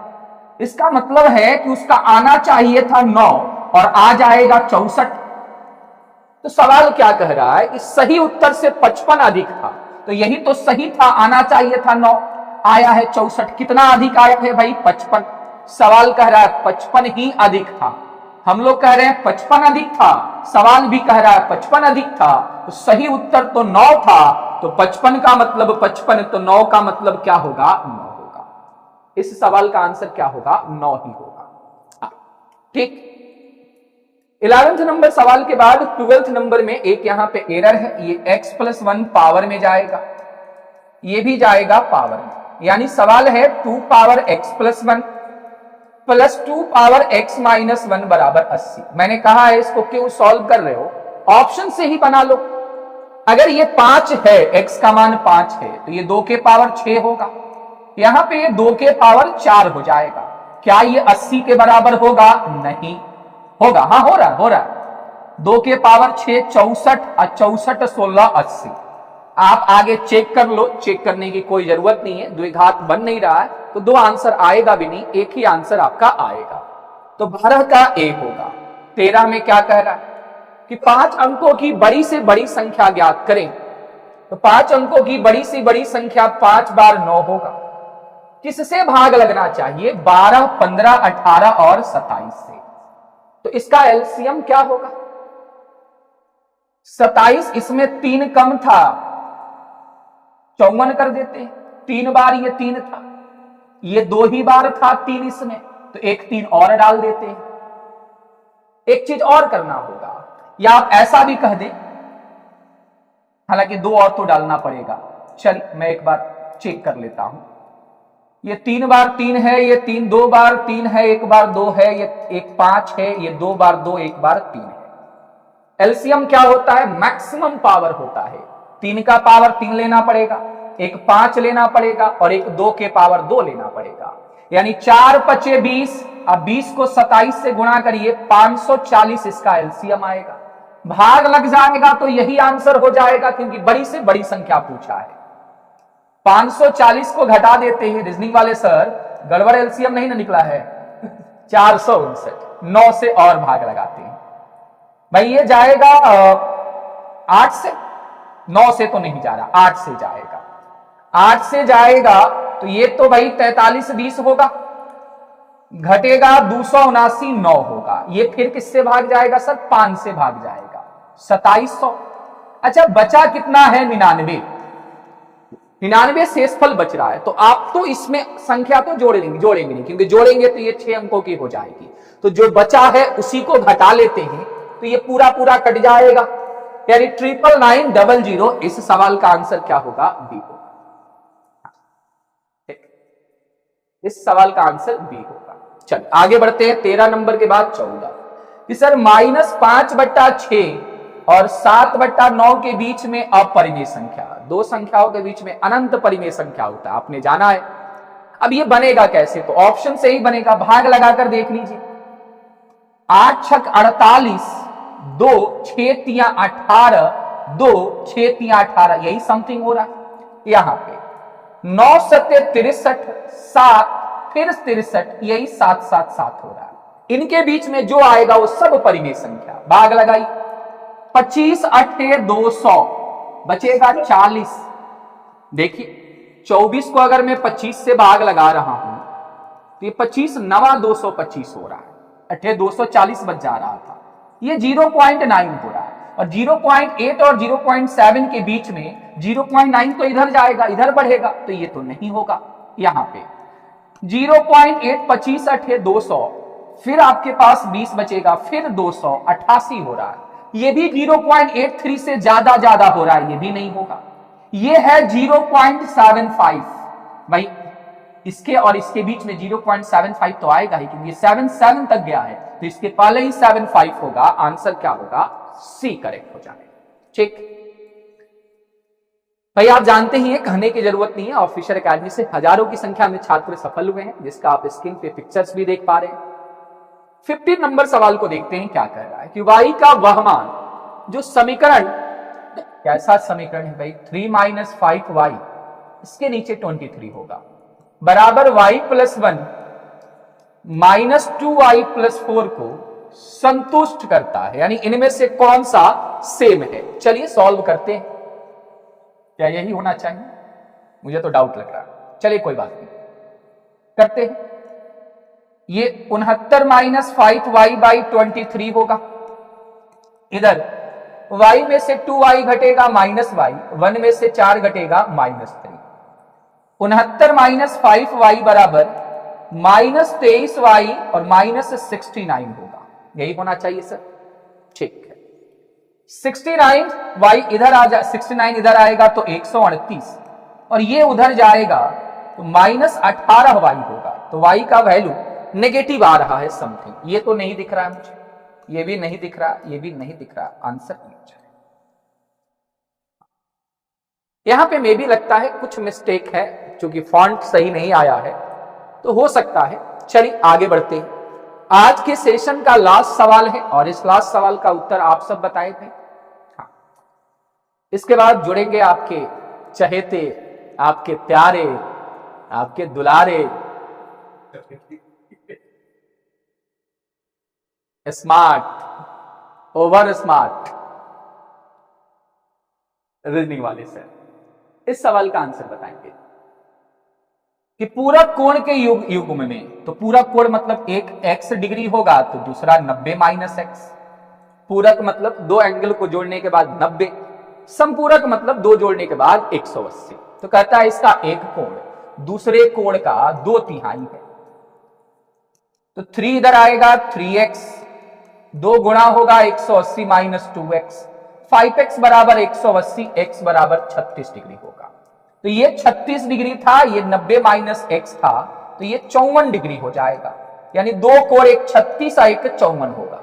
कहता है छोटा कोण, छोटा कोण कौन है? 36। इसका संपूरक क्या होगा? तो संपूरक में क्या होता है? दो मिलाकर 180, तो इसका संपूरक, तो एक 180 में 36 कम होगा 144 डिग्री। तो इस सवाल का आंसर क्या होगा? बी। चलिए अब आइए, सर का स्वागत करिए आप सभी। भाई तालियों से स्वागत होनी चाहिए, सर को ना एकदम तालियों से स्वागत करना है। आइए सर, थैंक यू, लीजिए सर लगा।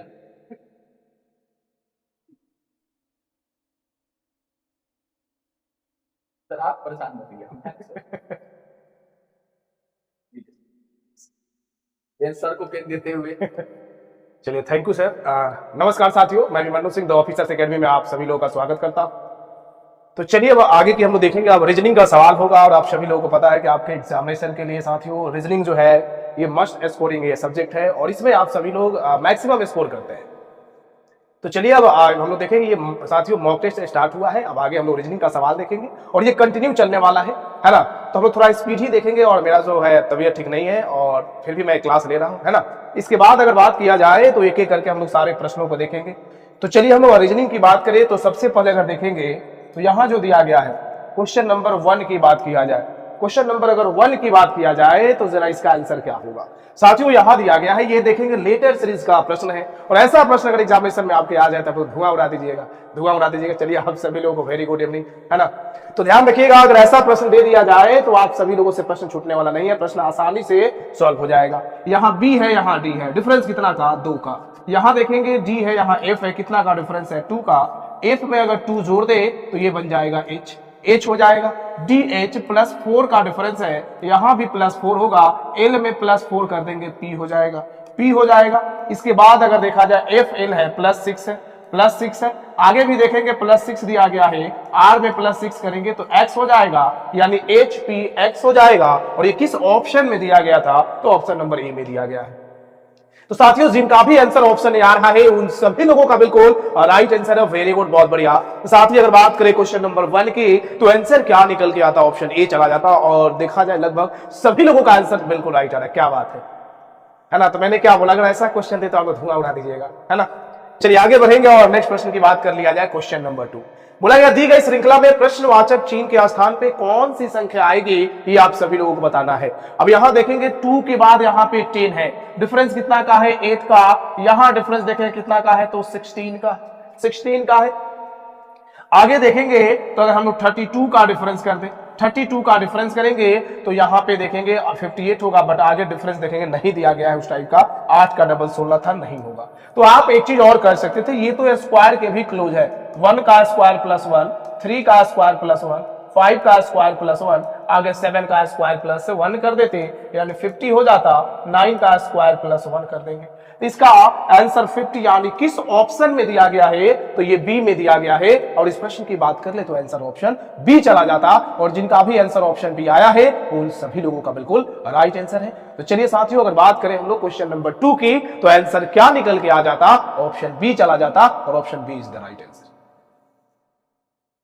सभी लोगों का क्लियर हो गया, सभी लोगों का क्लियर, वेरी गुड। तो इस प्रश्न की बात करें तो आंसर ऑप्शन बी हो जाता। चलिए साथियों 3 बैच पाए मात्र 999 रुपए में। इसमें आपको बैच क्या क्या मिलने वाला, बिहार शिक्षा भर्ती 4.0 बेजरत बैच होगा, पीआरटी 1 से 5 तक कोर्स बैच अब बिल्कुल फ्री मिलने वाला है, जो कि 5000 प्लस प्रश्नों का डिटेल्स डिस्कशन आपके पेड बैच में ये कराया जाएगा। और ये साथियों एनसीईआरटी माइंड मैप दिया गया है, जिसमें 6 to 12 तक का एनसीईआरटी का न्यू पैटर्न पे नोट्स प्रोवाइड कराया जाएगा। तो आप सभी लोग इस बैच से जुड़े और इसमें अपनी सफलता सुनिश्चित करें। आगे बढ़ेंगे और इस प्रश्न की बात करें, निम्नलिखित शब्दों को शब्दकोश के क्रम में व्यवस्थित करें। अब इसको क्या करना, अल्फाबेटिकली ऑर्डर में अरेंज करना, है ना। अब देखिए यहाँ पे क्लेवर दिया गया है, अब कुछ नहीं करेंगे, CLE ये सब में कॉमन है, ये सब में कॉमन है, इससे आप फाइंड नहीं कर सकते हैं कि सबसे पहले कौन आएगा, है ना। यहां देखेंगे प्रश्न ये था कि शब्दों को शब्दकोश में क्रम व्यवस्थित करें, है ना। अब इसमें देखेंगे ई के बाद ए था, आर है, भी है, सबसे पहले 4 नंबर अरेंज होगा। 4 के बाद देखिए आर, यहाँ जी था, यहाँ आई था, फिर आता 2, फिर 3 आता, फिर 1 आता, यानी 4 2 3 1, 4 2 3 1, 4 2 3 1 किस ऑप्शन में दिया गया है, तो ये सी में दिया गया है। जिनका भी आंसर सी है उन सभी लोगों का बिल्कुल राइट आंसर है, वेरी गुड, बहुत बढ़िया, बहुत बढ़िया। तो साथ ही अगर बात करें तो इस प्रश्न का राइट आंसर क्या होता, सी चला जाता।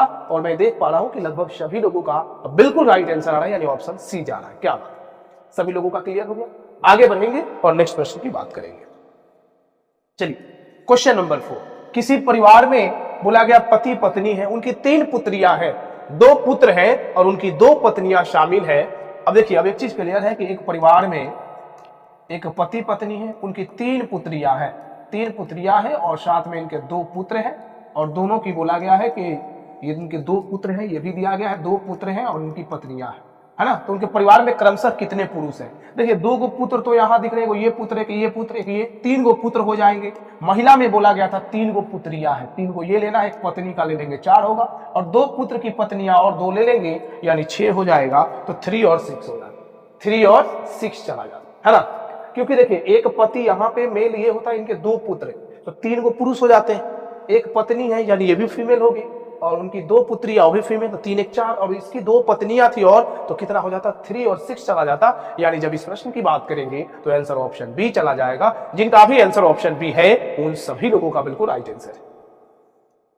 आगे देखेंगे क्वेश्चन नंबर अगर 5 की जरा बात कर लें तो ये देखेंगे नीचे दी गई श्रृंखला में प्रश्नवाचक चिन्ह को कौन सी संख्या प्रतिस्थापित करेगी, ये बताना है। अब देखिए डेढ़ है, यहाँ पे 4 है, कितने का डिफरेंस है यहाँ पे? तो 2.5 जोड़ेंगे।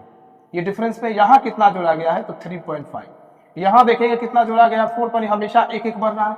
यहाँ देखेंगे तो प्लस किया गया 5.5, यहाँ देखेंगे प्लस किया गया 6.5, आगे देखेंगे तो 7.5 दिया गया है, आगे देखेंगे तो 8.5 जोड़ देंगे, क्योंकि 2.5 है, 3.5, 4.5, 5.5, 6.5, 7.5, 8.5, 31 और एक 32 और 8 हो जाता, यहाँ पे 40 हो जाता। यानी जब वाट की जगह पे रखते हो तो 40 हो जाता।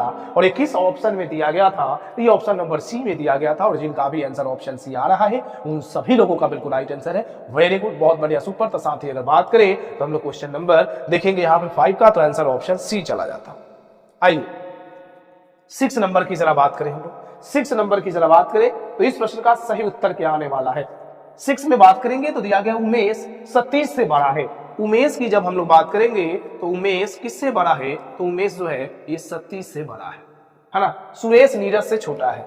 सुरेश की जब हम लोग बात करेंगे, सुरेश की जब बात करेंगे तो ये नीरज से छोटा है, लेकिन उमेश से बड़ा है। बोला गया है सुरेश नीरज से छोटा है लेकिन उमेश से बड़ा है, तो उमेश को हम लोग जगह यहां दे दी और सतीश को जगह हम लोग यहां दे देंगे। तरुण रितेश से बड़ा है। तरुण जो है रितेश से बड़ा है। तरुण जो है रितेश से बड़ा है लेकिन सतीश से छोटा है, लेकिन सतीश से छोटा है। तब तरुण को जगह यहां दे दी और रितेश को जगह यहां दे देंगे। प्रश्न आपसे क्या पूछा गया? इनमें सबसे बड़ा कौन है? तो सबसे बड़ा हो गया नीरज। नीरज दिया गया था बी में, और इस प्रश्न की बात कर लेते तो आंसर ऑप्शन बी चला जाता। जिनका भी आंसर ऑप्शन बी आ रहा है उन सभी लोगों का बिल्कुल राइट आंसर है। वेरी गुड, बहुत बढ़िया। चलिए साथियों, 3 बैच पाए मात्र 999 रुपीज में। ये बैच जो है 6 से 8 के लिए और टीजीटी 9 10 सारे सब्जेक्ट पढ़ाए जाएंगे, जो आपके डिस्प्ले पे दिखाई दे रहा है। इसमें मिलने वाला आपको कोच बैच, जिससे 5000 प्लस प्रश्नों का डिटेल्स डिस्कशन यूट्यूब नहीं, अब आपको पेड बैच में होने वाला है। तो आप सभी लोग जरूर इस बैच से जुड़े और एनसीईआरटी का माइंड मैप यानी 6 to 12 का न्यू पैटर्न पे आपको नोट्स प्रोवाइड कराया जाएगा। तो आप सभी लोग इस बैच से जुड़े और इसमें अपनी सफलता सुनिश्चित करें। आगे बढ़ेंगे और ये कोडिंग डिकोडिंग का सवाल है। देखेंगे क्रूड को क्या लिखा गया, इसका तो आप लोग धुआं उड़ा दीजिएगा, है ना। डी लिखा गया है, सी है, यू है, आर है, ई है ना। अब इसका तो आप लोग धुआं छोड़ा दीजिएगा। ऐसा क्वेश्चन आप लोग को मिल जाए तो सी डी +1 यहाँ कुछ और, ई डी -1 यहाँ देखेंगे माइनस, बट यहाँ कुछ और नहीं जाएगा। अब यहाँ आप इंटरचेंजिंग ऑफ लेटर कर दीजिए। लेटर को इंटरचेंज किया गया है, आर है फिर ई है। सेम हम लोगों को निकालना है तो MOIST। पहले यहाँ पे डी आया था तो यहाँ सबसे पहले क्या आ जाए? एस होगा। उसके बाद देखेंगे स्टार्टिंग अक्षर आया था तो यहाँ एम होगा, फिर आया था मिडिल वाला यानी आई होगा, फिर आया था आपका आर तो यहाँ पे ओ होगा, फिर अंतिम वाला टी हो जाएगा। SMIOT। और ये ऑप्शन नंबर बी में दिया गया था। तो इस प्रश्न की अगर बात करेंगे तो आंसर ऑप्शन बी चला जाता। इसमें क्या था? केवल लेटर का इंटरचेंजिंग था, लेटर को आपस में इंटरचेंज कर दिया गया था, है कि नहीं?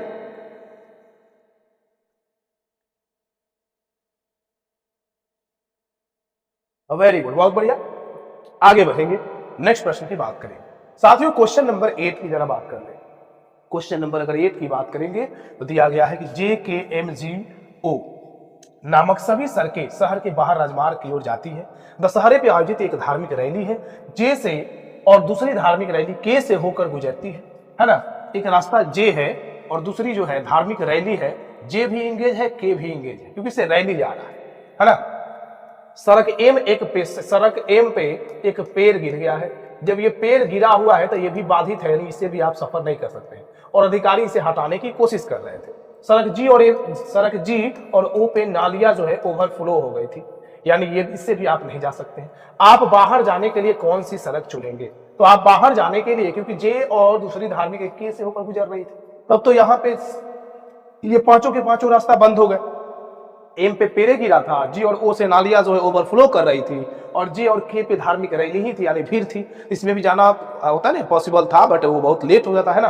और यहाँ पे ये क्लियर कर दिया गया था धार्मिक रैली है, जे से दूसरी धार्मिक रैली, तो आप बाहर कैसे निकलिएगा? तो यहाँ पे सारे रास्ता बंद हो गए, तो इनमें से कोई नहीं हो जाता, यानी ऑप्शन ई चला जाता। इसका राइट आंसर ऑप्शन ई हो जाता, ऑप्शन ई चला जाता, इनमें से कोई नहीं। देखिए जे और के को आप दे सकते हैं, है ना। बोला गया कि बाहर निकलना है। अब आप इस रैली जा रहा है, तो रैली जाहिर सी बात है कि जब रैली जाता है तो पूरे रोड जो है जाम रहता है, ट्रैफिक रहता है, तो आपको जाना इसमें क्या इम्पॉसिबल हो जाता है, लेट हो जाएगा। आप भी देखते हैं रैली उली वगैरह था, यहाँ पे ये क्लियर कर दिया गया था, इस पे तो पेड़ गिरा था, इसमें नालियां ओवरफ्लो, इनमें से कोई नहीं, ऑप्शन ई चला जाता। अब देखिए यहाँ दिया गया निम्नलिखित प्रश्न में दी गई श्रृंखला की लुप्त संख्या का चयन कीजिए। अब यहाँ पे आपको लुप्त संख्या ज्ञात करना है, ठीक है। बाहर नहीं जाना है सर, एमडी अरमान लिख रहेंगे सर, बाहर नहीं जाना है ना, ठीक है। अब यहां देखिए 25 है, ये 23 है, ये भी बन जाएगा, -2 किया गया है। यहां देखेंगे -4 है, यहां देखेंगे -8 है, यहां देखेंगे तो माइनस क्या है 16 किया गया, 16, यानी हमेशा डबल होकर माइनस हो रहा है। 2 का डबल 4, 8, 16। यहां देखेंगे माइनस क्या कर देंगे 32, -32 तो -5 और -32 ये क्या हो जाएगा -37 हो जाएगा, यानी सी में दिया गया था, और 9 का आंसर ऑप्शन सी हो जाता, ऑप्शन सी चला जाता, ठीक है। आगे देखेंगे 10 नंबर प्रश्न। राम का एक भाई शंकर है। राम का एक भाई जो है, जिस व्यक्ति का नाम क्या है शंकर है। राम देविका का पुत्र है। राम जो है किसका पुत्र है? तो ये राम जो है ये देविका का पुत्र है। शेखर देविका का पिता है। शेखर जो है वो देविका का पिता है, इस शेखर को हम लोग यहां जोड़ देंगे। शेखर देविका के पिता है। शंकर शेखर से किस प्रकार संबंधित है? तो शंकर जो है वो शेखर का क्या लगेगा? तो शंकर का देखेंगे यहाँ पे राम देविका का पुत्र है, शेखर देविका का पिता है। तो बोला गया यहाँ पे कि शंकर जो है शेखर से किस प्रकार, शंकर शेखर का क्या लगेगा? अब यहाँ पोता दिया गया है तो हम लोग पोता ले लेंगे, यानी ऑप्शन सी को क्लिक कर देंगे, ऑप्शन सी को क्लिक कर देते हैं। यहाँ पे आंसर ऑप्शन सी चला जाता। जिनका भी आंसर ऑप्शन सी है उन सभी लोगों का बिल्कुल राइट आंसर है। 11 नंबर में दिए गए शब्दों को उनके शब्दकोश के विपरीत क्रम में व्यवस्थित कीजिए और व्यवस्थित करने में पहले आने वाला शब्द का चयन करें। अब यहाँ बोला गया इसको विपरीत क्रम में करना है। विपरीत क्रम में करना यानी A+S सब में है, A+S आई है, यहाँ आई के बाद जी है, फिर यहाँ देखेंगे जी के बाद यहाँ आई है, यानी सबसे पहले क्या हो जाता था अशाइन चला जाता। अब यहाँ बोला कि इसको विपरीत क्रम में व्यवस्थित करना था, यानी उल्टे क्रम में इसको लिख देना है। अब उसके बाद क्या आता तो यहाँ पे असिस्ट हो जाता, अज्यूम है, फिर यहाँ था अज्यूम पहले आता, तो इसका आंसर निकल के आता अज्यूम ही चला जाता। यानी क्वेश्चन नंबर जब 11 की बात करेंगे तो आंसर जो निकल के आ जाएगा ऑप्शन बी चला जाता। क्वेश्चन नंबर 11 की बात करेंगे तो आंसर क्या हो जाता? तो आंसर बी चला जाता।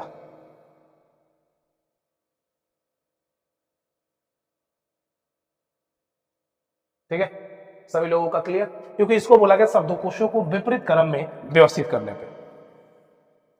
चलिए साथियों, एक और देखेंगे NCERT notes batch class 6 with mind map. ये जो मिलने वाला है, मात्र मिलने वाला है 999 रुपीज में। तो आप सभी लोग इस बैच से जरूर जुड़े और सभी लोग इस नोट्स को परचेज करें और भी अपनी तैयारी को बेहतर बनाएं। आगे बढ़ेंगे और नेक्स्ट प्रश्न की बात करेंगे। निम्नलिखित भिन्नों को आरोही क्रम में व्यवस्थित कीजिए।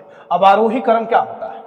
आरोही मतलब होता है बढ़ते क्रम। क्या होता है? बढ़ते क्रम। अवरोही होता है घटते क्रम। यानी इसमें देखेंगे सबसे छोटा फिर उससे बड़ा, है ना। तो यहाँ पे देखिए ये किसमें दिया गया था? सी में 1318, है ना।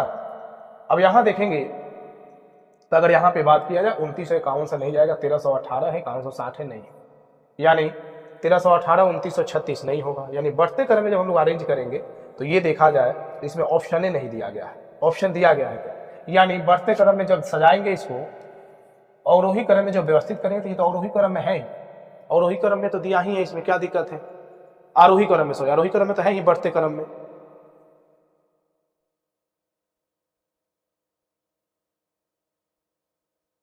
निम्नलिखित भिन्नों को आरोही क्रम में व्यवस्थित, आरोही क्रम में तो अरेंज ही किया गया है, अरेंज ही किया गया। 1318 2936 से बड़ा है, नहीं यहाँ पे तो गड़बड़ हो जाएगा, है ना। ये तो आरोही क्रम में ऑलरेडी अरेंज किया ही है, ये तो ऑलरेडी अरेंज किया गया था। आंसर ई को देना होगा, ऑलरेडी अरेंज किया हुआ है, ऑलरेडी अरेंज किया गया है ना।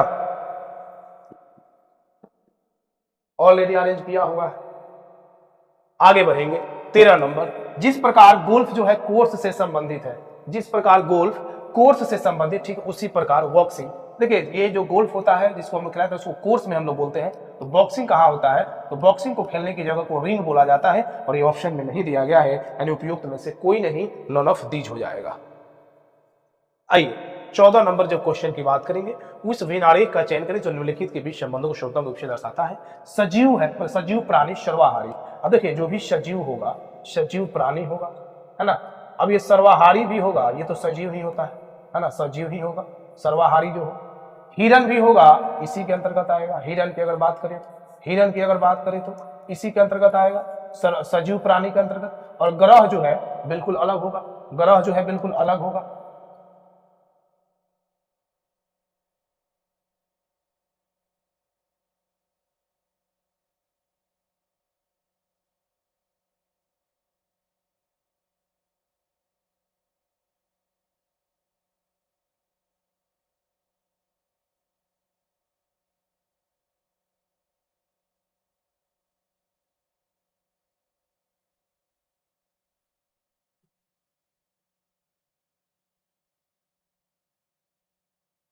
नहीं, 14 नंबर की अगर बात किया जाए, क्वेश्चन नंबर अगर 14 की अगर बात करें तो देखिए सजीव प्राणी में सर्वाहारी होगा, सर्वाहारी तो रहेगा ही रहेगा।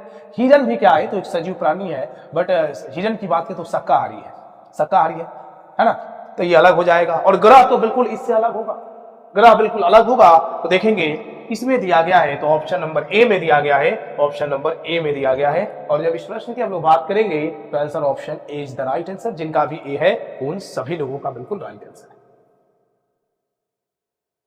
आइए अब क्वेश्चन नंबर जरा 14 का आंसर निकालिए। सर दोनों 14 ही हो गया है क्या?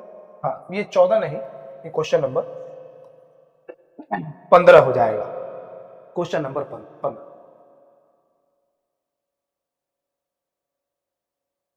क्या है क्वेश्चन नंबर 12 का? सी होगा।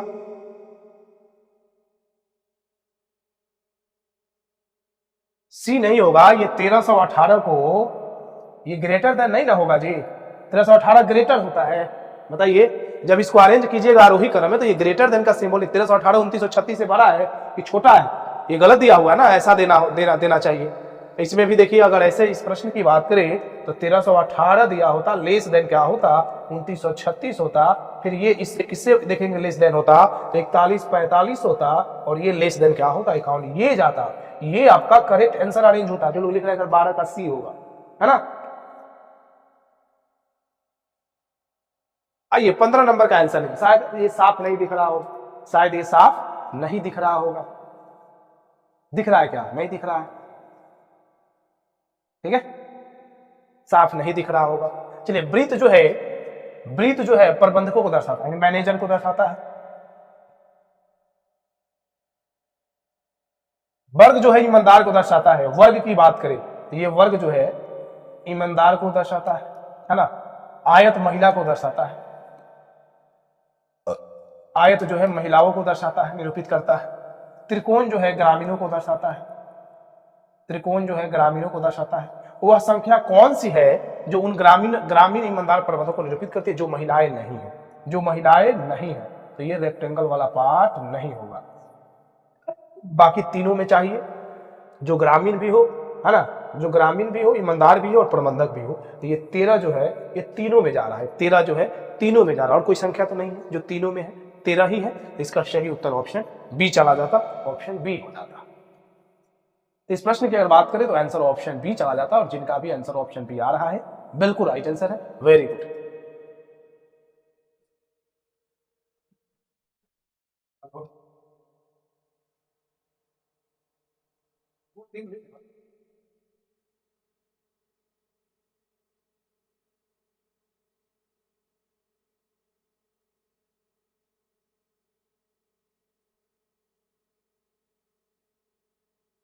क्लियर? तो देखिए अगर वेन डायग्राम की अगर बात किया जाए, है ना, अगर वेन डायग्राम की अगर बात किया जाए तो वेन डायग्राम से हम लोग प्रश्न ऐसे ही निकाल सकते हैं। 13 हो जाता, क्योंकि ये क्लियर कर दिया गया था यहाँ पे कि महिलाओं का श्रेणी का नहीं होगा। जब महिलाओं नहीं होगा तो रेक्टेंगल का पार्ट जो भी है रेक्टेंगल वो नहीं जाएगा। सिंपल सा लॉजिक है ना। क्लियर हुआ? किसी को दिक्कत? ठीक है। हाँ, कुछ लिख रहा है कि सर शशि सर लाइव है ऐप पे। अच्छा, इसीलिए कुछ कम दिखा स्टूडेंटों की संख्या। तो बिल्कुल सर की क्लास है ऐप पे, तो सर क्लास ले रहे हैं, ऑब्वियस सी बात है, क्लास को भी देखना है पेड बैच में, है ना। हाँ, ये जो है टेस्ट सीरीज जो चल रहा है वो पीआरटी के लिए है। तो मैं आप सभी लोगों को यही बोलूंगा कि देखिए आपके लिए मॉक टेस्ट स्टार्ट हो गया है, तो आप सभी लोग इस मॉक टेस्ट से जुड़े, जरूरी है, क्योंकि आप कहीं भी पढ़े हैं, जो नहीं कि आप ऑफिसर्स एकेडमी के साथ जुड़े हैं या ऑफिसर्स एकेडमी से पढ़े हैं या कोई अदर भी आप इंस्टीट्यूट से पढ़े हैं, कोई बात नहीं है, आप इस मॉक टेस्ट के साथ जुड़िए और इसमें अपनी सफलता सुनिश्चित। देखिए मॉक टेस्ट आपके लिए बहुत ही ये महत्वपूर्ण होगा और साथ में यूजफुल भी होगा। क्यों? क्योंकि जितना आप प्रैक्टिस करोगे उतना आपको नॉलेज बढ़ता चला जाएगा और धीरे धीरे जो चीजें जो है आसान दिखने लगेगी। कैसे आप सभी लोग रीजनिंग में बोलते हैं, है ना, कि सर रीजनिंग का आपकी जो मैं 3 बजे वाला जो मैं क्लास करता हूं, जो उसमें मेरा रीजनिंग जो साथियों बहुत सारा क्लियर हो गया। आप सभी लोग बोलते हैं रीजन क्या है कि आप रेगुलर प्रैक्टिस करते हैं। अभी मैं 2 दिन से क्लास नहीं ले पा रहा था यूट्यूब, रीजन ये है कि मेरा जो है सेहत सही नहीं है। तो मैं यही आप सभी लोगों से बोलूंगा कि जो भी प्रैक्टिस हो रहा है, जो भी आपका वीक सब्जेक्ट है या वीक टॉपिक है, उस टॉपिक को बार बार बनाएं ताकि वो स्ट्रांग हो जाए, है ना।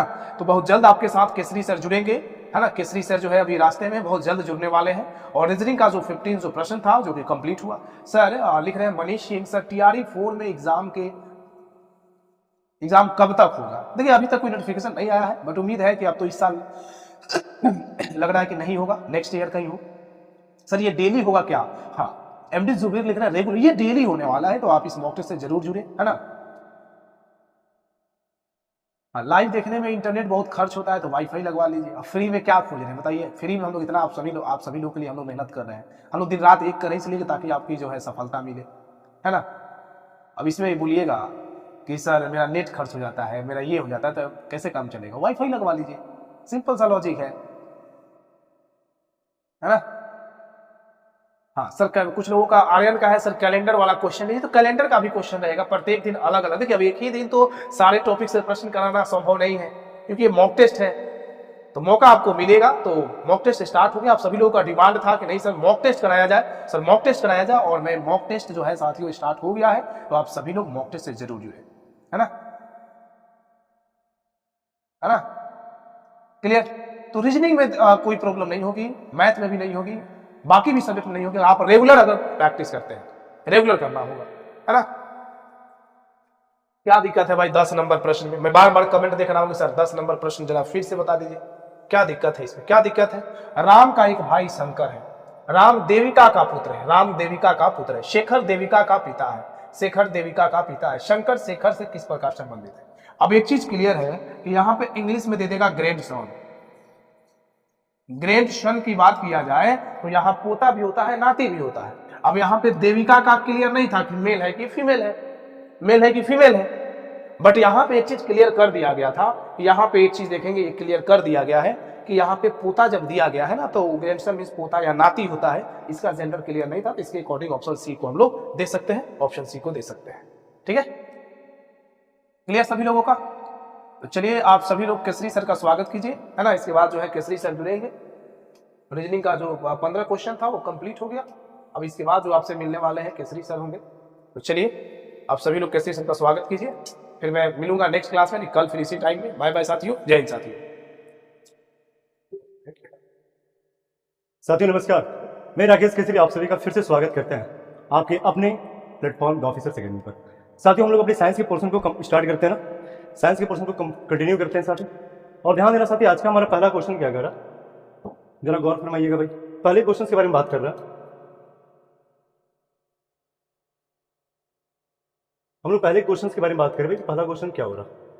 ठीक है, पहला क्वेश्चन है एक क्षारीय विलयन हल्दी संकेतक होता है। साथ याद रखना कि जैसे हम लोग बात करते हैं ना, किसी अगर हम लोग लिटमस पेपर के बारे में चर्चा करते हैं, साथ याद रखना अगर हम लोग लिटमस पेपर के बारे में बात करते हैं, तो लिटमस पेपर को ये लाल से नीला करने का काम किसका होता है? लाल से अगर बात करें कि लाल से नीला जो करने का काम होता है वो किसका होता है? तो क्षार का होता है। तो ये एक प्रकार का लिटमस पे क्या है, तो संकेतक के रूप में जाना जाता है। इस बात को ध्यान रखना। अब यहाँ पे हम लोग चर्चा कर रहे हैं कि क्षारीय विलयन है और उसमें हल्दी का रंग कैसा हो जाएगा। तो साथ ही याद रखना हल्दी का रंग तो पहले पीला होता है भाई, और ये पीला से कैसा तो लाल हो जाएगा। इस चीज को याद रखना, यानी इसका आंसर आप लोग ए करोगे। ठीक है, हम लोग अगले क्वेश्चन से बात करते हैं। निम्नलिखित में से कौन सी अदिश राशि है, आपको इसके बारे में बात करना है। साथ ही याद रखना हम चर्चा करें सदिश राशि के बारे में, जिसके पास अगर बात करें जिसके पास परिमाण यानी कि हम बात करते हैं मैग्नीट्यूड के बारे में ना, मेरे साथ याद रखना, इसके बाद मैग्नीट्यूड तो होता है, मैग्नीट्यूड एक परिमाण तो होता है, लेकिन अगर हम बात करते हैं इसकी दिशा के बारे में तो साथ याद रखना इसके अंतर्गत में दिशा नहीं होता। अगर हम विद्युत आवेश के बारे में बात करें जिसको हम लोग कूलम में मापते हैं भाई, इसको हम लोग किस रूप में कूलम में मापते हैं, तो इसमें जो है ये एक प्रकार की क्या होती है, इसमें परिमाण तो होता है, लेकिन इसमें अगर दिशा के बारे में बात करें दिशा इसमें नहीं होती, इस चीज को याद रखना। और मैंने पूछा निम्नलिखित में से कौन से एक प्रकार की अदिश राशि, तो याद रखना उसे हम लोग किस रूप में, तो उसे हम लोग विद्युत आवेश के रूप में जानते हैं, इस बात को याद रखना, यानी इसका आंसर आप लोग ए करोगे। ठीक है, हम बात करते हैं अगले क्वेश्चन के बारे में।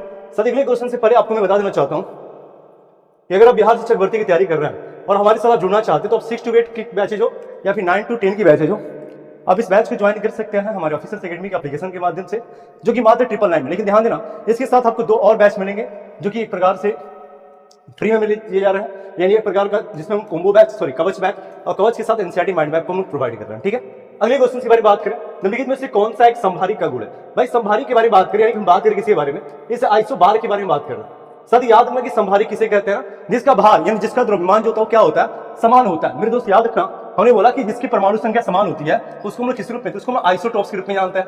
मैंने बोला आइसोटॉप जिसको हम लोग क्या कहते हैं भाई, जिसको हम लोग समस्थानिक के रूप में जानते हैं, इस चीज को याद रखना। जिसके पास समान रासायनिक गुण होता है, नहीं मेरे दोस्त याद रखना, जिसकी जो द्रव्यमान संख्या क्या होती है, जिसका जो मास नंबर जो होता है ना, ये मास नंबर क्या होता है सेम होता है, उसी को हम लोग किस रूप में, तो साथ ही याद रखना उसे हम लोग संभारिक के रूप में जानते हैं, यानी इसका आंसर आप लोग सी करोगे। अगला क्वेश्चन है कि यदि किसी नमक का पीएच पर 14 है, मेरे दोस्त याद रखना जो नमक का निर्माण होता है ना, जैसे आपको पता है कि जब कोई अम्ल किसी क्षार के साथ जुड़ता है भाई तो क्या बनाता है, तो ये जो है नमक बनाता है, और नमक के साथ साथ क्या बनाता है, तो जल बनाता है। लेकिन ध्यान देना कि जो अभिक्रिया होती है इसे हम लोग किस रूप में, तो इसको उदासीनीकरण अभिक्रिया के रूप में जानते हैं, जिसको न्यूट्रलाइजेशन कहते हैं। ठीक है, अब साथ ही याद रखना कि इसकी पीएच वैल्यू क्या है, 14, यानी एक प्रकार का नमक का जो पीएच वैल्यू 14 है, यानी यह एक प्रकार का क्षारीय, साथ ही याद रखना यह एक प्रकार का क्षारीय नमक है, जिसको हम लोग किस रूप में हम बोल सकते हैं, एक प्रकार का अल्कलाइन साल्ट है। लेकिन ध्यान देना साथी कि इसमें क्या होगा, तो मेरे दोस्त याद रखना कि जब मैंने बोला कि जब अम्ल किसी क्षार के साथ रिएक्शन करता है तो अम्ल तथा जल बनाता है, लेकिन यहाँ पर क्षारीय प्रवृत्ति की है, यानी वहां पर अम्ल हमारा क्या होगा, दुर्बल होगा, लेकिन जब क्षार होगा हमारा क्या है भाई, तो क्षार बहुत ज्यादा प्रबल है, प्रबल बोले तो साथ याद रखना कि वीक एसिड, इसको हम लोग इंग्लिश में क्या बोल सकते हैं, तो वीक एसिड प्लस हम बोल सकते हैं भाई प्लस स्ट्रॉन्ग। मेरे दोस्त याद रखना जो स्ट्रॉन्ग बेस होगा ना, तभी जो क्या होगा, तो साथ याद रखना इस बेसिक हम बोल सकते हैं कि इस बेसिक साल्ट का निर्माण करता है, और साथ ही साथ ये H2 यानी कि जल का निर्माण करेगा, इस बात को ध्यान रखना। ठीक है, तो इसका आंसर क्या करना मेरे दोस्त, इसका आंसर आप लोग सी करोगे, ध्यान रखना इसका आंसर क्या होगा, तो इसका आंसर आप लोग सी करना। अगले क्वेश्चन के बारे में बात करें कि जल को शुद्ध करने के लिए प्रयुक्त होने वाला रासायनिक पदार्थ कौन सा है। इस जल को शुद्ध करने के लिए अगर हम बात करें उस रासायनिक पदार्थ के बारे में, कौन सा रासायनिक पदार्थ होता है, तो सभी लोग कमेंट करना, क्या उसमें हम लोग पोटेशियम परमैंगनेट का प्रयोग करते हैं क्या, नहीं। मेरे दोस्त याद रखना कि वहां पर हम लोग क्या करते हैं, तो ब्लीचिंग पाउडर का इस्तेमाल करते हैं। मैंने क्या बोला कि वहां पर हम लोग ब्लीचिंग पाउडर का इस्तेमाल करके जो जल को पीने योग्य बना सकते हैं, फिर जल को हम लोग शुद्ध कर सकते हैं, इस बात को ध्यान देना, और इसका आंसर क्या करोगे, इसका आंसर आप लोग देगा। अगले क्वेश्चन के बारे में बात करें कि जो भूस्थैतिक जो उपग्रह की ऊंचाई होती है, मेरे दोस्त याद रखना भूस्थैतिक उपग्रह की जो ऊंचाई होती है ना, वो 36,000 किलोमीटर होता है। 36,000 किलोमीटर यानी बोल सकते हैं लगभग जो है 35,930 किलोमीटर। जो भूस्थैतिक जो उपग्रह की ऊंचाई होती है वो 35,930 किलोमीटर होता है। It means we can say that ये लगभग जो है कितना होता है, तो लगभग 36,000 किलोमीटर होता है, इस चीज को ध्यान रखना। अगला क्वेश्चन है कि ग्रोथ हार्मोन भाई, मेरे दोस्त याद रखना कि इस ग्रोथ हार्मोन को हम लोग और भी किस रूप में, इसको हम एसटीएच के नाम से जानते हैं। जिस एसटीएच का मतलब होता है सोमैटो, ध्यान देना इसको हम लोग किस रूप में, तो सोमैटोट्रोपिन हार्मोन के रूप में जानते हैं, इस चीज को याद रखना जिसको हम लोग एसटीएच कहते हैं। अब साथ ही याद रखना कि ये जो एसटीएच यानी ग्रोथ हार्मोन का सेक्रेशन क्या हमारे लिवर के द्वारा होता है भाई लिवर कभी हार्मोन का सेक्रेशन नहीं करता, यानी पहला ऑप्शन हमारा गलत हो गया। पिट्यूटरी ग्लैंड, मेरे दोस्त याद रखना ये वही पीयूष ग्रंथि जिसको हम लोग किस रूप में, जिसको हम मास्टर ग्लैंड के रूप में जानते हैं। मैंने क्या बोला साथी, ये हमारा एक प्रकार का मास्टर ग्लैंड है, और हाँ ये जब इसके माध्यम से क्या निकलता है, तो एसटीएच निकलता है। एसटीएच के बाद हम टीएसएच बोल सकते हैं, टीएसएच के बाद हम बोल सकते हैं एलएच निकलता है, एलएच के बाद हम पीएच बोल सकते हैं, पीएच के साथ अगर साथी हम बात करें तो एमटीएच निकलता है, एमटीएच के बाद एडीएच निकलता है, एडीएच के बाद हम बोल सकते हैं एसीटीएच निकलता है, बहुत सारे ईटीसी हार्मोन जो किसके द्वारा, पिट्यूटरी ग्लैंड के माध्यम से निकलता है, जबकि थायराइड ग्रंथि के माध्यम से थायरोक्सिन हार्मोन निकलता है। यानी इसका आंसर आप लोग क्या करना, तो इसका आंसर आप लोग भी करेंगे। अगला क्वेश्चन है, उससे पहले साथ ही याद रखना आप बिहार शिक्षक भर्ती के लिए आप हमारे साथ जुड़ सकते हैं हमारे ऑफिशियल एप्लीकेशन के माध्यम से। अगले क्वेश्चन के बारे में बात करते हैं। अगला क्वेश्चन है कि यदि एक व्यक्ति का द्रव्यमान, मेरे दोस्त याद रखना यहां बात कर रहे हैं कि मास ऑफ ए बॉडी पृथ्वी पर उसका कितना होता है, 72 kg होता है। उसकी चंद्रमा की सतह पर जी का मान पृथ्वी की सतह पर जी के मान से कितना होता है, 1/6 होता है। तो चंद्रमा पर व्यक्ति का द्रव्यमान क्या होगा, आपको इसके बारे में बात करना। तो सभी लोग कमेंट करना भाई, सभी लोग कमेंट करना, सभी साथी कमेंट करना। जितने लोग ने ठीक है, जितने लोग ने इस सेशन को ज्वाइन किया ना, सभी साथी बार कमेंट करना, सभी साथी बार कमेंट करना कि वो कौन सा इसका आंसर होने वाला है। तो बहुत लोग का आंसर जो, कुछ लोग 120 kg। मेरे दोस्त याद रखना कि द्रव्यमान के बारे में बात कर रहे हैं। द्रव्यमान जो है ये क्या होता है, तो ये कांस्टेंट होता है, यानी हम बोल सकते हैं ये क्या होता है, नियत होता है। मैंने क्या बोला साथी, एक प्रकार का कांस्टेंट होता है, यानी क्या नियत होता है, इस चीज को याद रखना। अगर बदलता क्या तो भार बदलता है, क्योंकि आपको पता है कि W क्या होता है, mg होता है। साथ ही याद रखना कि वो हमारे ग्रेविटी के ऊपर डिपेंडेंट होता है, यानी कि स्मॉल g के ऊपर डिपेंडेंट होता है और उसी के ऊपर हमारे भार जो है बदलते रहते हैं। लेकिन यहाँ पर अगर मास के बारे में बात करें तो एज इट इज होगा, यानी इसका आंसर क्या करना, तो इसका आंसर आप लोग 72 kg ही करेंगे, इस चीज को ध्यान रखना। अगले क्वेश्चन के बारे में बात कर रहे हैं भाई, लेकिन उससे पहले साथी आप लोग ज्वाइन कर सकते हैं हमारे ऑफिशियल एप्लीकेशन के माध्यम से। अगला क्वेश्चन है कि यदि ऊंचाई h से गुरुत्वाकर्षण के तहत एक निकाय मुक्त रूप से गिर रहा है तो जमीन से टकराते समय इसका वेग कितना होगा। भाई इसकी वेलोसिटी के बारे में बात करें, वेलोसिटी बराबर √2mgh होता है। इस चीज को याद रखना। ऐसा कब होगा, जब कोई वस्तु जो है h ऊंचाई से गुरुत्वाकर्षण के नीचे की तरफ गिर रहा है तो उसको जमीन से टकराने के बाद अगर उसके हम लोग वेग के बारे में बात करें ना तो उसकी जो वेलोसिटी होगी वो क्या होगी, तो साथ ही याद रखना √2 v √2gh होता है, यानी इसका आंसर आप लोग सी करना। अगली बारे में बात करें तो सोडियम हाइड्रोक्साइड, मेरे दोस्त याद रखना हम बात करें NaOH, जब ये किसके साथ HCl के साथ जुड़ता है तो लवण और जल बनाता है। भाई कौन सा लवण बनाता है, तो साथ ही याद रखना कि NaCl बनाया और H2O बनाया। अभी जस्ट मैंने बताया था कि जब कोई क्षार किसी अम्ल के साथ अभिक्रिया करता है, जब कोई क्षार किसी अम्ल के साथ अभिक्रिया करता है तो क्या बनाता है भाई, जब कोई क्षार किसी अम्ल के साथ अभिक्रिया कराता है तो लवण और जल बनाता है। और जानते हो उस अभिक्रिया को किस रूप में, तो साथ ही उसे हम लोग निष्प्रभवीकरण, यही हमारा एक क्वेश्चन पूछा गया था टीआरई के एग्जाम में, यानी उसे हम लोग न्यूट्रलाइजेशन या फिर उसे हम लोग किस रूप में, तो उसे हम लोग उदासीनीकरण अभिक्रिया के रूप में जानते हैं। इस बात को भी आपको जानना।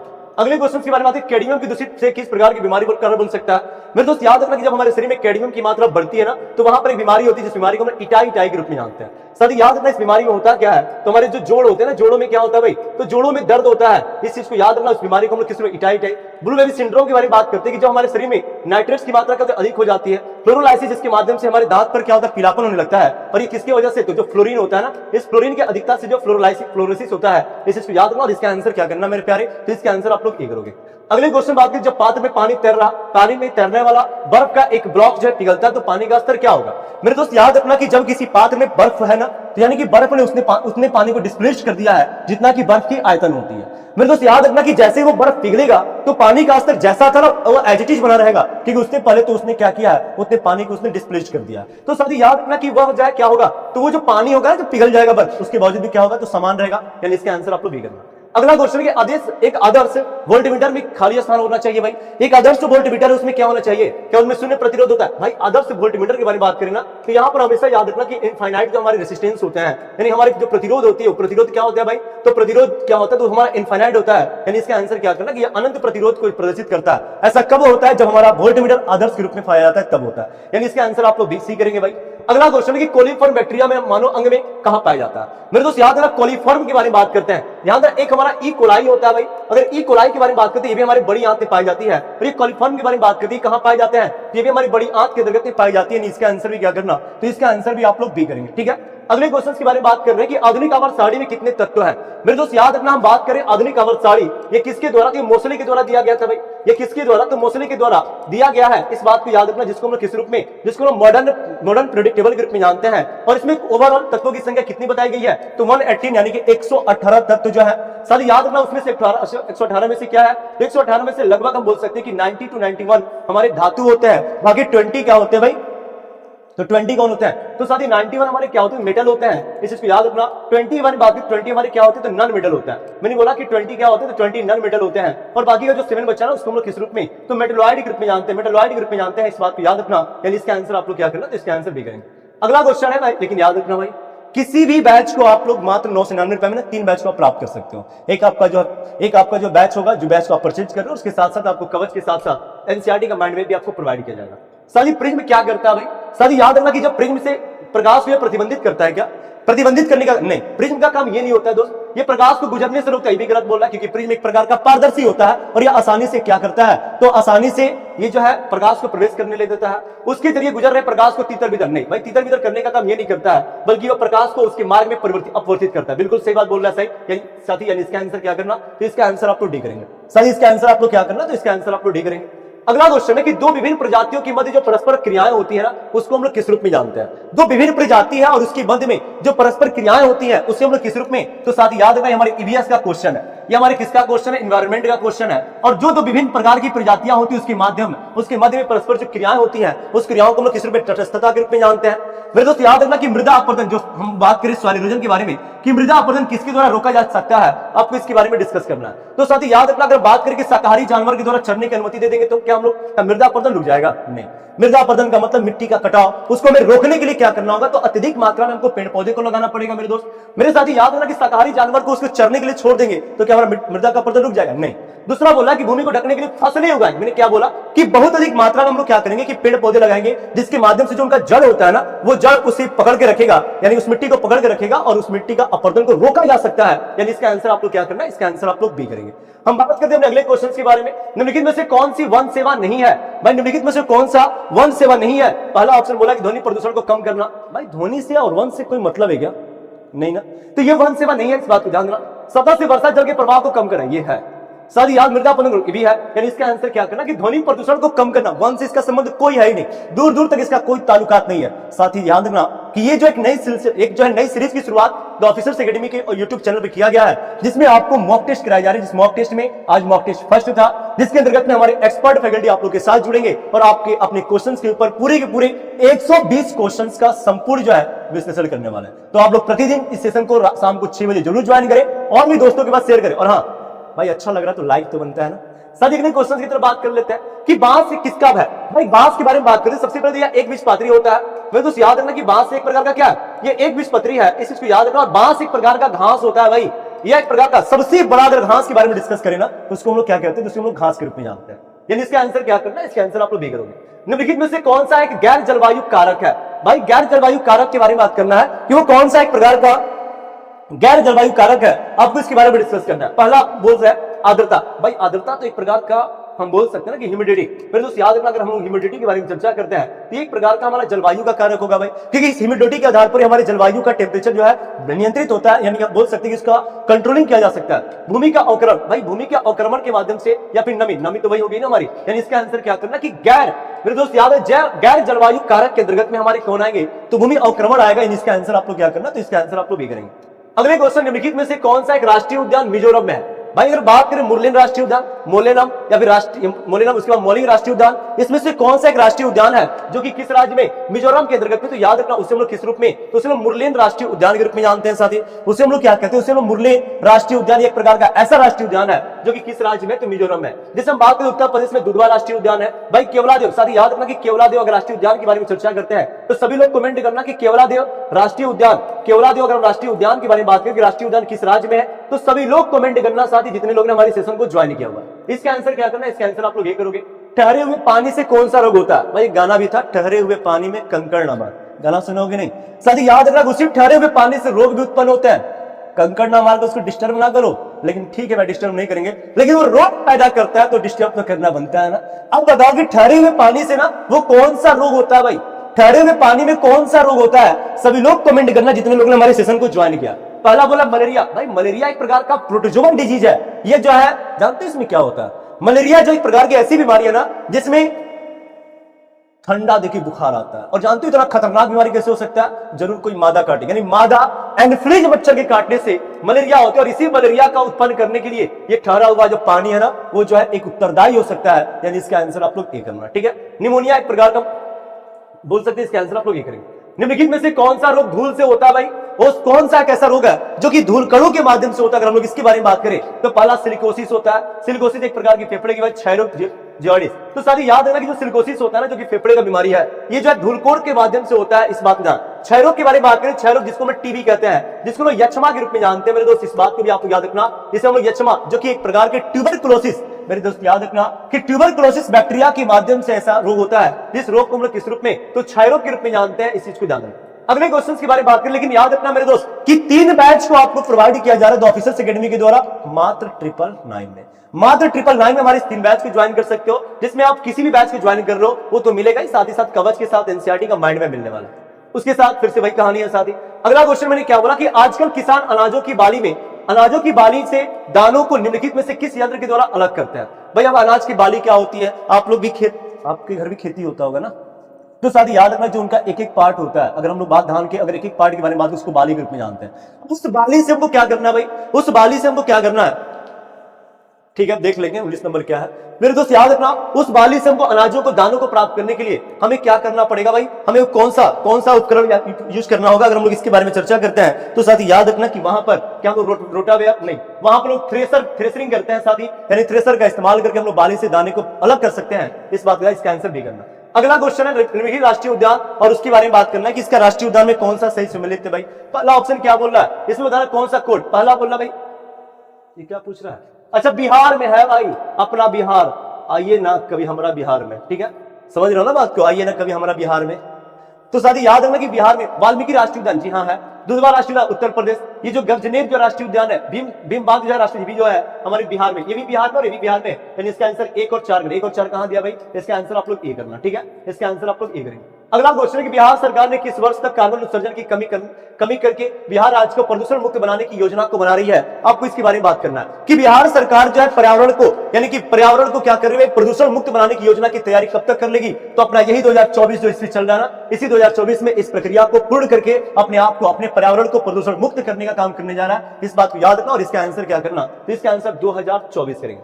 अगला क्वेश्चन क्या बोल रहा है कि पानी का विस्कर्मण रोकने के लिए किस अधातु का उपयोग किया जाता है भाई। विस्कर्मण यानी कि उसके पानी का जो खराब होता है ना, उस पानी को शुद्ध करने के लिए, जिस शुद्ध के माध्यम से हम लोग उसको क्या कर सकते हैं, तो सेवन कर सकते हैं, उसको पी सकते हैं, तो उसके लिए कौन से रसायन का प्रयोग किया जाता है। अभी जस्ट मैंने बोला ब्लीचिंग पाउडर का करता है, उससे भी क्लोरीन होता है मेरे दोस्त, हम बोल सकते हैं क्लोरीन, और आप तो जन पे न करते हैं जी कि क्लोरीन एक प्रकार का क्या है, अधातु है। अच्छा एक बार सभी लोग कमेंट करना कि क्लोरीन का एटॉमिक नंबर क्या होता है भाई, क्लोरीन का एटॉमिक नंबर क्या होता है, what is the atomic number of chlorine. आप सभी साथियों को, सभी प्यारे और प्यारी को कमेंट करना होगा कि इसका आंसर क्या होता है, क्लोरीन का एटॉमिक नंबर क्या होता है। साथी एक बार सभी लोग कमेंट करना। तब तक हम क्वेश्चन नंबर 19 के ऊपर चर्चा कर लेते हैं भाई।